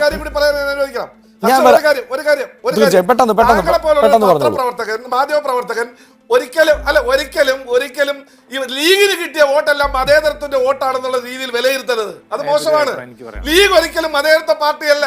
അതിന്റെ നിലപാടുകൾ ഒരിക്കലും മതേതരത്വമുള്ളതല്ല.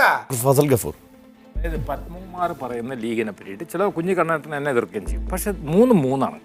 അതായത് സ്വത്വ രാഷ്ട്രീയം എന്ന് പറയുന്നതിനെയാണ് ലീഗ് ഉണ്ടാക്കുക. സ്വത്വം, അതായത് ലീഗിന് മാത്രമല്ല, തെലുഗുദേശത്തിന്, അണ്ണാ DMKക്ക്, DMKക്ക്, അകാലിദളിന്, ഇവർക്ക് സ്വത്വ രാഷ്ട്രം. മറ്റത് വർഗീയ രാഷ്ട്രീയമാണ്. ഏത് ഭാരതീയ ജനതാ പാർട്ടിയുടെ എന്ന് വെച്ചാൽ മറ്റുള്ള ഏതെങ്കിലും ഒരു സമുദായത്തെ കാണിച്ചുകൊണ്ട്, പ്രത്യേകിച്ച് ന്യൂനപക്ഷങ്ങൾ, അതിൽ പ്രത്യേകിച്ച് മുസ്ലിം സമുദായത്തെ കാണിച്ചുകൊണ്ട് ഒരു നെഗറ്റീവായിട്ടുള്ള വർഗീയ ധ്രുവീകരണം ഉണ്ടാക്കുക എന്നുള്ളതാണ്. ഇത് നമ്മുടെ കുഞ്ഞാപ്പയല്ലേ, മൂപ്പരപ്പ് നിങ്ങൾ പറഞ്ഞനുസരിച്ച്, നിങ്ങളുടെ ചർച്ച അനുസരിച്ചിട്ട് തന്നെ മൂപ്പർ എല്ലാവരായിട്ട് അഡ്ജസ്റ്റ് ചെയ്യുന്നതാണ് ഞാൻ കേട്ടുകൊണ്ടിരിക്കുന്നത്. ഒരു ഭാഗത്ത് BJP പറയുന്നത്, KN രാധാകൃഷ്ണൻ പറഞ്ഞിരിക്കുന്നത്, പിണറായി വിജയനും നമ്മുടെ കുഞ്ഞാലിക്കുട്ടിയും ഞാനുണ്ടെന്ന് പറഞ്ഞു VK അഷ്റഫിൻ്റെ വീട്ടിൽ വെച്ചിട്ട് ചർച്ച ചെയ്തിട്ട് കുഞ്ഞാലിക്കുട്ടി സപ്പോർട്ട് ചെയ്തു CPM. ഇപ്പുറത്തെ ഭാഗത്ത് നമ്മുടെ കുഞ്ഞിക്കണ്ണേട്ടൻ പറഞ്ഞ് വെൽഫെയർ പാർട്ടി SDPയെ സപ്പോർട്ട് ചെയ്തു കുഞ്ഞാലിക്കുട്ടിനെ. നിങ്ങളുടെ കൂടെ പറഞ്ഞുകൊണ്ടിരിക്കുന്നത് ചില സ്ഥലങ്ങളിൽ BJP, അപ്പം അതിൻ്റെ അർത്ഥം ഇത്രയും ജനങ്ങളുമായിട്ട് ബന്ധവും ജനങ്ങളുടെ ഇടയിൽ സ്വാധീനമുള്ള ഒരാളാണ് കുഞ്ഞാപ്പന്നല്ലേ അത് കാണിക്കുന്നത്. ആരെയും കയ്യിലെടുക്കുക എന്ന തരത്തിലുള്ള വിസ്മയകരമായിട്ടുള്ള ഒരു കരിഷ്മ അയാൾക്കുണ്ടെന്നല്ലേ വരുന്നത്. കളിയായിട്ട് പറഞ്ഞാണ്. അല്ല, ഈ താങ്കൾ വിലയിരുത്തിയ മട്ടിലല്ലെങ്കിലും അദ്ദേഹത്തിന് ആ ഒരു കരിഷ്മയുണ്ട്. അദ്ദേഹം അങ്ങനെ ഒരു നേതാവാണ്, ഒരു വലിയ നേതാവ് തന്നെയാണ്. അദ്ദേഹം മറ്റുള്ളവരായിട്ട് ഈ തരത്തിലുള്ള വേണ്ടാത്ത വർത്തമാനം പറയില്ല. അതാണ് പ്രശ്നം. അദ്ദേഹത്തിൻ്റെ ഒരു ഗുണം എന്താണെന്ന് വെച്ചാൽ അബ്രേസീവായിട്ടുള്ള, അതായത് ആൾക്കാരുമായിട്ട് അനാവശ്യമായിട്ട് ഏറ്റുമുട്ടുന്ന സ്വഭാവമില്ലാത്തത് കൊണ്ട് ഞങ്ങളൊക്കെ തന്നെ അദ്ദേഹത്തെ ക്രിട്ടിസൈസ് ചെയ്താൽ പോലും ഞങ്ങളെ കാണുമ്പോൾ അദ്ദേഹം മോന്തിരിക്കാറില്ല. അപ്പോൾ ആ ഒരു ക്യാരക്ടർ അദ്ദേഹത്തിനുണ്ട്. അതുകൊണ്ട് അദ്ദേഹത്തിന് നാളെയും ഈ പറഞ്ഞ കുഞ്ഞിക്കണ്ണേട്ടനായിട്ട് കൂടെ ചിലപ്പോൾ കോൺഗ്രസിനെ ഒഴിവാക്കിക്കൊണ്ട് ഇങ്ങോട്ട് വരികയാണെങ്കിൽ അടവ് നയത്തിൻ്റെ ഭാഗമായിട്ട് നാളെ CPM സ്വീകരിച്ചാലോ? അടവ് നയം CPM ബംഗാളിൽ പ്രയോഗിച്ചില്ലേ, കോൺഗ്രസ് ആയിട്ട് ഇല്ലേ, ഉണ്ടല്ലോ. അപ്പൊ നമുക്ക് ആ സാധ്യതകളിലേക്കൊക്കെ തന്നെയാണ് ഈ തെരഞ്ഞെടുപ്പിന് ശേഷമുള്ള ചർച്ചകൾ സ്വാഭാവികമായും ചെന്നുപെടുക. അതല്ല, ശ്രീ PK കുഞ്ഞാലിക്കുട്ടി തന്നെ ദേശീയ തലത്തിൽ CPM അടക്കം ഉൾപ്പെടുന്ന ഒരു മതേതര സഖ്യത്തിന് വേണ്ടിയുള്ള ശ്രമങ്ങളിൽ മുഴുകും എന്ന് തന്നെ അല്പം മുമ്പ് മീഡിയ വണിനോട് തന്നെ പറഞ്ഞു. ഞാൻ തിരിച്ചു വരാം താങ്കളിലേക്ക്, ശ്രീ സണ്ണിക്കുട്ടി എബ്രഹാമിലേക്ക്. ശ്രീ സണ്ണിക്കുട്ടി എബ്രഹാം, കോൺഗ്രസിന് പഠിക്കാൻ ചില പാഠങ്ങൾ ഈ തെരഞ്ഞെടുപ്പ് നൽകുന്നുണ്ട് എന്നാണ് കരുതാൻ കഴിയുക. കാരണം സംഘപരിവാറിനെ എതിർക്കുന്നതിൽ ഒരു മുന്നണി എന്ന നിലയ്ക്ക് ഒറ്റക്കെട്ടായി നിന്നുകൊണ്ടുള്ള ഒരു നിലപാട് സ്വീകരിക്കുകയും അതിനെ കാര്യക്ഷമമായി നടപ്പാക്കുകയും ചെയ്യുന്ന ഒരു സാഹചര്യം ഉണ്ടെങ്കിൽ സംഘപരിവാറിന് കേരളത്തിൽ ഈ നിലയ്ക്കുള്ള തിരിച്ചടി നൽകാൻ കഴിയും എന്ന് തെളിയിക്കുന്നതാണ് ഫലം. അത് ആ നിലയ്ക്ക് കോൺഗ്രസ് നേതൃത്വവും UDF-ഉം ഉൾക്കൊള്ളുമോ? ഹർഷൻ, മലപ്പുറം ഉപതെരഞ്ഞെടുപ്പിൽ UDF അല്ലെങ്കിൽ ശ്രീ കുഞ്ഞാലിക്കുട്ടി നേടിയ ഒരു വിജയം അഭിമാനാർഹമായ ഒരു വിജയമാണെന്നുള്ള കാര്യത്തിൽ സംശയമില്ല. 1,71,000 വോട്ടിൻ്റെ ഭൂരിപക്ഷം എന്ന് പറയുന്നത് ചെറിയ കാര്യമൊന്നുമല്ല. പക്ഷേ നമ്മൾ ഈ തെരഞ്ഞെടുപ്പ് ഫലത്തിനും വല്ലാത്തൊരു ഡയമെൻഷൻ കൽപ്പിക്കുന്നുണ്ടെന്ന് എനിക്ക് പലപ്പോഴും തോന്നാറുണ്ട്. ഒരു ഉപതെരഞ്ഞെടുപ്പ് കേരളത്തിൽ നടത്തുന്നു, ഇവിടുത്തെ മീഡിയ വളരെ സജീവമാണ്, മീഡിയ ഒരു ഹൈപ്പ് ഇതിന് കൊടുക്കുന്നു. അതിനപ്പുറത്ത് മലപ്പുറത്ത് നടന്ന ഒരു തെരഞ്ഞെടുപ്പ്, കഴിഞ്ഞ തെരഞ്ഞെടുപ്പിൽ 2014 E. അഹമ്മദ് ഏതാണ്ട് 2 ലക്ഷത്തിനടുത്ത് 1.94 ലക്ഷത്തിനടുത്ത് ഭൂരിപക്ഷം നേടിയ UDF-നെ സംബന്ധിച്ചിടത്തോളം, ലീഗിനെ സംബന്ധിച്ചിടത്തോളം കേരളത്തിലെ ഏറ്റവും സുരക്ഷിതമായ മണ്ഡലം. ഞാൻ മറ്റൊരു സിനാറിയോ പറയാം. നാളെ കണ്ണൂർ ജില്ലയിൽ ധർമ്മടത്തോ അല്ലെങ്കിൽ കല്യാശ്ശേരിയിലോ കൂത്തുപറമ്പിലോ അല്ലെങ്കിൽ തലശ്ശേരിയിലൊക്കെ ഒരു ഉപതെരഞ്ഞെടുപ്പ് സംഭവിക്കുമെന്ന് വിചാരിക്കുക. അവിടെ എന്താ സംഭവിക്കുക? യാതൊരു സംശയവുമില്ല, ആ ഒരു തെരഞ്ഞെടുപ്പിൽ CPM ഇതുപോലെ വൻ ഭൂരിപക്ഷത്തിന് വിജയിക്കും എന്ന കാര്യത്തിൽ സംശയമില്ല. എൻ്റെ വിനീതമായ അഭിപ്രായത്തിൽ മലപ്പുറം തെരഞ്ഞെടുപ്പ് ഫലം കേരള രാഷ്ട്രീയത്തിലോ അല്ലെങ്കിൽ ഇവിടെ പലരും പറഞ്ഞ ദേശീയ രാഷ്ട്രീയത്തിലോ ഒരു മാറ്റവും ഉണ്ടാക്കാൻ പോകുന്നില്ല. വളരെ പ്രതീക്ഷിതമായ ഒരു വിജയം എന്നതിനപ്പുറത്ത് ശ്രീ കുഞ്ഞാലിക്കുട്ടി അദ്ദേഹത്തിൻ്റെ താങ്കൾ സംസാരിക്കുമ്പോൾ ഞാൻ കേൾക്കുകയുണ്ടായി, ദേശീയ തലത്തിൽ ഒരു BJP-യുടെ ഫാസിസ്റ്റ് നയങ്ങൾക്കെതിരായിട്ട് നിൽക്കാൻ പറ്റുന്ന മതേതര ശക്തികളെയൊക്കെ ഒരുമിപ്പിച്ച് നിർത്താൻ ശ്രമിക്കുന്ന നല്ല കാര്യമാണ്. E. അഹമ്മദ് അതുപോലെ തന്നെ ചെയ്യാൻ കെൽപ്പുള്ള ഒരാളായിരുന്നു. ഇപ്പം നമ്മളോടൊപ്പം ET മുഹമ്മദ് ബഷീർ ഇത് വളരെ മനോഹരമായിട്ട് പാർലമെൻറ്റിൽ ഇതിനുവേണ്ടി സംസാരിക്കുന്നു, ദേശീയ തലത്തിൽ സംസാരിക്കുന്നു. ശ്രീ കുഞ്ഞാലിക്കുട്ടിയെ ഞാൻ ചെറുതാക്കാണില്ല, കുഞ്ഞാലിക്കുട്ടിയൂടെ അങ്ങോട്ട് ചെന്നതുകൊണ്ട് എന്തെങ്കിലും അത്ഭുതങ്ങൾ BJP-ക്കെതിരായിട്ടുള്ളൊരു മുന്നണി ഉണ്ടാക്കുന്നതിൽ, ഒരു കൂട്ടുകെട്ട് ഉണ്ടാക്കുന്നതിൽ സംഭവിക്കും എന്ന് തോന്നി. അതിൻ്റെ ഒരു പ്രധാനപ്പെട്ട കാരണം എന്ന് പറയുന്നത് ലീഗ് കേരളത്തിൽ വലിയൊരു പാർട്ടിയാണ്, സ്വാധീനമുള്ള പാർട്ടിയാണ്, മലബാറിലൊക്കെ നല്ല വേരോട്ടമുള്ള പാർട്ടിയാണ്. പക്ഷേ ഈ മുസ്ലിം ലീഗ് എന്ന് പറയുന്ന പാർട്ടിക്ക് ശ്രീ ET മുഹമ്മദ് ബഷീർ വളരെ സ്നേഹത്തോടെ എന്നോട് പിണങ്ങരുത്, ഇത് കേരളത്തിലും തമിഴ്നാട്ടിലുള്ള ഒരു പാർട്ടിയാണത്. നമുക്ക് ഈ പാർട്ടിയെക്കുറിച്ചറിയാം. ലീഗിനെ സംബന്ധിച്ചിടത്തോളം ലീഗിൻ്റെ സംസ്ഥാന പ്രസിഡന്റ് ദേശീയ പ്രസിഡന്റിനേക്കാൾ പ്രാധാന്യം സിദ്ധിച്ചിട്ടുള്ള ഒരു പാർട്ടിയാണ്. 2 സംസ്ഥാനങ്ങളിൽ, മറ്റു ചില സംസ്ഥാനങ്ങളിൽ തീർച്ചയായും. പക്ഷേ ശ്രീ സണ്ണിക്കുട്ടി അബ്രഹാം, ഈ തെരഞ്ഞെടുപ്പ് നൽകുന്ന ചില സന്ദേശങ്ങളുണ്ടല്ലോ. സ്വാഭാവികമായും ഇത് നമുക്ക് ഉറപ്പുള്ളതാണ്. ഈ തെരഞ്ഞെടുപ്പ് വിജയം PK കുഞ്ഞാലിക്കുട്ടി തന്നെ അവിടെ വിജയിച്ചു വരുമെന്ന് എല്ലാവർക്കും അറിയാം. അതുകൊണ്ട് തന്നെയാണ് ഈ ചെറിയ ശതമാന കണക്കുകളിലേക്ക് നമുക്ക് നമ്മുടെ ചർച്ചകളെ എത്തിക്കേണ്ടി വരുന്നത്. BJP-ക്ക് നേരിട്ട തിരിച്ചടിയെക്കുറിച്ച് നമുക്കിവിടെ ചർച്ച ചെയ്യേണ്ടി വരുന്നതൊക്കെ അതൊക്കെ ദേശീയ തലത്തിൽ തന്നെ ചില സന്ദേശങ്ങൾ നൽകുന്നുണ്ട് എന്ന് സമ്മതിക്കാതിരിക്കാൻ തരമുണ്ടോ? ഹർഷൻ, നമുക്ക് ഈ ഒരു ഉപതെരഞ്ഞെടുപ്പിന് നമ്മുടെ മുമ്പിൽ അതിൻ്റെ ഫലം നിൽക്കുമ്പോൾ നമുക്ക് ഇങ്ങനെയൊക്കെ സങ്കല്പിക്കാം, സന്ദേശങ്ങളെക്കുറിച്ച് പറയാം. എന്നതിനപ്പുറത്ത് ഈ ശതമാനക്കണക്കുകൾക്കൊന്നും എന്തെങ്കിലും പ്രസക്തി ഉണ്ടെന്ന് തോന്നില്ല. ഇപ്പം നേരത്തെ തന്നെ മിസ്റ്റർ ഗഫൂർ പറഞ്ഞല്ലോ, നമുക്ക് കുഞ്ഞാലിക്കുട്ടി സാഹിബ്, കുഞ്ഞാപ്പ എന്ന് വിളിക്കപ്പെടുന്ന അദ്ദേഹം ലീഗിനെ സംബന്ധിച്ചൊരു ടവറിങ് പേഴ്സണാലിറ്റിയാണ്. അദ്ദേഹം അവിടെ മത്സരിക്കുക. അതേസമയം ഫൈസൽ പോലൊരു താരതമ്യേന അത്ര അറിയപ്പെടാത്ത അദ്ദേഹം തെറ്റിദ്ധരിക്കരുത്, കുഞ്ഞാലിക്കുട്ടിയുമായിട്ട് തട്ടിച്ചു നോക്കുമ്പോൾ സ്റ്റേജിൽ വളരെ താഴ്ന്നു നിൽക്കുന്ന ഒരാൾ മത്സരിക്കുന്നു. എന്നിട്ട് പോലും അവർക്ക് വോട്ട് ക്രമാതീതമായിട്ട് വർദ്ധിപ്പിക്കാൻ സാധിക്കുന്നു. പക്ഷേ ഇതിൻ്റെ കാരണങ്ങളൊക്കെ പറയുമ്പോൾ BJP-യുടെ ശ്രീ പത്മകുമാർ പറയും അവിടെ CPM-ഉമായിട്ട് ചേർന്നുള്ള എന്തോ കളികൾ നടത്തിക്കൊണ്ടാണെന്ന് പറയും. നമ്മുടെ ശ്രീ കുഞ്ഞിക്കണ്ണൻ സാഹു പറയുന്നു അതല്ല, ലീഗും BJP-യും കോൺഗ്രസുമായിട്ട് എന്തോ ചില സ്ഥലങ്ങൾ കോലീബി പഴയ കഥകൾ. ഇതൊരു വളിച്ച അല്ലെങ്കിൽ പറഞ്ഞു പഴകിയ ചില രാഷ്ട്രീയ വാദങ്ങൾക്കപ്പുറത്ത് ഇവിടെ അതായത് പാർട്ടി ലോയൽ വോട്ടുകളുടെ സ്വാഭാവികമായ ഒരു അത് കൃത്യമായി എവിടെയൊക്കെ പോൾ ചെയ്യണമോ അവിടെയൊക്കെ പോൾ ചെയ്തു. ഇതാണ് മലപ്പുറം. ആ നിലയ്ക്ക് നമ്മൾ ഈ തെരഞ്ഞെടുപ്പ് വിജയത്തെ കണ്ടാൽ മതി എന്നാണ് ശ്രീ സണ്ണിക്കുട്ടി അബ്രഹാം പറയുന്നത്. ഹർഷനെ ഞാനൊന്ന് പൂർത്തിയായിക്കോട്ടെ. ഇവിടെ നടന്നത് എന്താണ്? വളരെ ഭംഗിയായ ഒരു തെരഞ്ഞെടുപ്പ് മാനേജ്മെൻറ്റ് UDF നടത്തി. ഇവർ പ്രധാനപ്പെട്ട 2 കാര്യങ്ങളിൽ, ഒന്ന് BJP-ക്കുണ്ടായ തിരിച്ചടി നമുക്ക് മറക്കാൻ പാടില്ല. UP-യുടെയൊക്കെ തെരഞ്ഞെടുപ്പ് വിജയത്തിന് ശേഷം ഞാൻ എൻ്റെ പേഴ്സണലായി കണക്കൂട്ടിയത് BJP-ക്ക് കൃത്യമായിട്ട് 1 ലക്ഷം വോട്ടെങ്കിലും മലപ്പുറത്ത് കിട്ടുമെന്ന് വിചാരിച്ചു. അത് നടന്നില്ല എന്നുള്ളതാണ് ഇവിടെ പോസിറ്റീവായിട്ടുള്ള ഒരു കാര്യം. മറ്റൊന്ന്, UDF-നെ സംബന്ധിച്ചിടത്തോളം UDF-ലെ ലീഗും കോൺഗ്രസും ഒന്നിച്ച് വളരെ ഐക്യത്തോടുകൂടി നിൽക്കാൻ സാധിച്ചു. അതിൻ്റെ ഒരു ഫലം ഇവിടെ കണ്ടു, ഭൂരിപക്ഷം അല്ലെങ്കിൽ മികച്ചൊരു വിജയം കണ്ടു എന്നതിനപ്പുറത്ത് അതാണ് അങ്ങനെ രാഷ്ട്രീയ പാഠങ്ങൾ കൃത്യമായി നൽകുന്ന ഒരു തെരഞ്ഞെടുപ്പാണ് ഓരോ രാഷ്ട്രീയ പാർട്ടികൾക്കും എന്നത് തന്നെയാണ് ആദ്യം പറഞ്ഞതും. ഞാൻ താങ്കളിലേക്ക് തിരിച്ചു വരാം, ശ്രീ CR നീലകണ്ഠനിലേക്ക്. ശ്രീ CR നീലകണ്ഠൻ, എത്താൻ വൈകിയതിൽ ഖേദിക്കുന്നു. എന്തായാലും നിറമിളകാത്ത മലപ്പുറത്തിൻ്റെ രാഷ്ട്രീയ ചിത്രം വ്യക്തമാവുന്ന പാർട്ടി ലോയൽ വോട്ടുകൾ കൃത്യമായി പോൾ ചെയ്യപ്പെട്ടിരിക്കുന്ന ഒരു തെരഞ്ഞെടുപ്പ് എന്നതിനപ്പുറത്ത് ഏറെ പ്രസക്തമായ എന്തെങ്കിലും നോക്കിക്കാണാൻ ഈ തെരഞ്ഞെടുപ്പിൽ നിന്ന് കഴിയുന്നുണ്ടോ? ഞാൻ കുറച്ചു നേരമായി ചർച്ച കേട്ടുകൊണ്ടിരുന്നു. വൈകിയതിൽ കർഷകൻ എനിക്ക് പ്രശ്നമൊന്നുമില്ല. ഞാൻ വളരെ പ്രഗത്ഭരായ ആളുകൾ അപ്പുറത്തിരുന്ന് നമ്മൾ കേൾക്കല്ലേ. പ്രശ്നം എന്താ വെച്ചാൽ വലിയ തോതിൽ പ്രമുഖരായ രാഷ്ട്രീയ നേതാക്കൾ വരെ ജനങ്ങളെ വോട്ട് ചെയ്യുന്ന ജാതി മതം അനുസരിച്ചാണ് എന്ന് ഏതാണ്ട് തോന്നുന്ന തരത്തിലൊരു അവിടെ ഏകീകരണമുണ്ടായി, അവിടെ ഇവരുടെ ഏകീകരണമുണ്ടായി. ഞാൻ പറയുന്നു 9,36,000 വോട്ട് പോൾ ചെയ്തതിൽ ഒരു 7-8 ലക്ഷം ആളുകളെങ്കിലും ആര് നിന്നാലും അവരവരുടെ പാർട്ടിക്ക് വോട്ട് ചെയ്യുന്നവരായിരിക്കും ഞാൻ വിചാരിക്കുന്നത്. പാർട്ടിക്ക് മാത്രമല്ല രാഷ്ട്രീയം അനുസരിച്ച് വോട്ട് ചെയ്യില്ല. പ്രത്യേകിച്ച് മലപ്പുറത്ത് ഇപ്പോൾ കുഞ്ഞാലിക്കുട്ടിക്ക് പകരം അവിടെ നമുക്കറിയാം തിരൂരങ്ങാടിയിൽ എ കെ ആന്റണി മത്സരിച്ച തെരഞ്ഞെടുപ്പ് എനിക്ക് ഓർമ്മയുണ്ട്. എ കെ ആന്റണി മത്സരിച്ചപ്പോൾ എ കെ ആന്റണിക്ക് അവിടെ അന്ന് മത്സരിച്ച് ലീഗ് സ്ഥാനാർത്ഥിയേക്കാൾ കൂടുതൽ ഭൂരിപക്ഷം കിട്ടിയ സ്ഥലമാണ് മലപ്പുറം. നമ്മൾ വെറുതെ ഇങ്ങനെ എല്ലാത്തിനെയും ജാതി മതം തിരിച്ച് വോട്ട് അങ്ങോട്ട് വിറ്റു ഇങ്ങോട്ട് വിറ്റു. എന്താ വോട്ട് വിൽക്കാൻ കഴിയും? ഇവിടുത്തെ ആരെങ്കിലും എൻ്റെ പാർട്ടി തീരുമാനിച്ചാൽ ഞാൻ വോട്ട് മാറ്റി ചെയ്യുമോ? ചെയ്യില്ല. കാരണം എന്താ വെച്ചാൽ വോട്ട് വിൽക്കാനൊന്നും അത്ര എളുപ്പമല്ല. ചെറിയ ചില ഡീലൊക്കെ നടക്കും. സ്ഥാനാർത്ഥിയെ മോശമാക്കി നിർത്തിക്കൊണ്ട് വോട്ട് മറിക്കുന്ന ചില പണിയൊക്കെ നമ്മൾ കണ്ടിട്ടുണ്ട്. ഇപ്പോൾ ചില സ്ഥാനാർത്ഥിയെ വീക്കാക്കും. അങ്ങനെ നിർത്തിയാൽ വോട്ട് മറിക്കുമെന്നല്ലാതെ കേരള രാഷ്ട്രീയത്തെക്കുറിച്ച് ഇത്ര പരിണിതപ്രജ്ഞരായ ആളുകൾ ഇരുന്നിട്ട് ഇങ്ങനെ പറയുമ്പോൾ കേരളത്തെ വർഗീയവൽക്കരിക്കുന്ന ഒരു അജണ്ടയാണ് ഇപ്പോൾ ഈ ചർച്ചയിലൂടെ വരുന്നത്. അതാണ് എനിക്ക് ആദ്യം പറയാനുള്ളത്. രണ്ടാമത്തെ കാര്യം, ഹർഷൻ ചോദിച്ച പോയിന്റ്, ഈ തെരഞ്ഞെടുപ്പ് ഒരു അത്ഭുതവും സൃഷ്ടിച്ചിട്ടില്ല. ഈ തെരഞ്ഞെടുപ്പ് ഒരു അത്ഭുതം സൃഷ്ടിക്കുന്ന ആരും പ്രതീക്ഷിച്ചിട്ടുമില്ല. ഇന്ത്യൻ രാഷ്ട്രീയത്തിലോ കേരള രാഷ്ട്രീയത്തിലോ ഇതിന് എന്തെങ്കിലും ഇമ്പാക്റ്റ് ഉണ്ടെന്ന് ഞാൻ വിചാരിച്ചിട്ടില്ല. ഇപ്പോഴും ഞാൻ വിചാരിക്കുന്നില്ല. കാരണം പാർലമെൻറ്റിൽ അംഗസംഖ്യ മാറാൻ പോകുന്നില്ല, നിയമസഭയിൽ അംഗസംഖ്യ ഒന്നും മാറാൻ പോകുന്നില്ല. ഏതെങ്കിലും ഇപ്പോൾ ഇവിടുത്തെ ഗവൺമെൻറ്റിനെതിരായ വിധിയാണോ കേന്ദ്ര ഗവൺമെൻറ്റിനെതിരായ വിധിയാണോ എന്നൊക്കെ ചോദിച്ചാൽ ഞാൻ അതിനങ്ങനെയൊന്നും പറയുന്നില്ല. ഇപ്പോൾ ഞാൻ ഒരൊറ്റ ഉദാഹരണം പറയാം. ഇടതുപക്ഷത്തിൻ്റെ വോട്ട് കഴിഞ്ഞ തവണത്തേക്കാൾ ഇത്തവണ കൂടിയിട്ടുണ്ട്.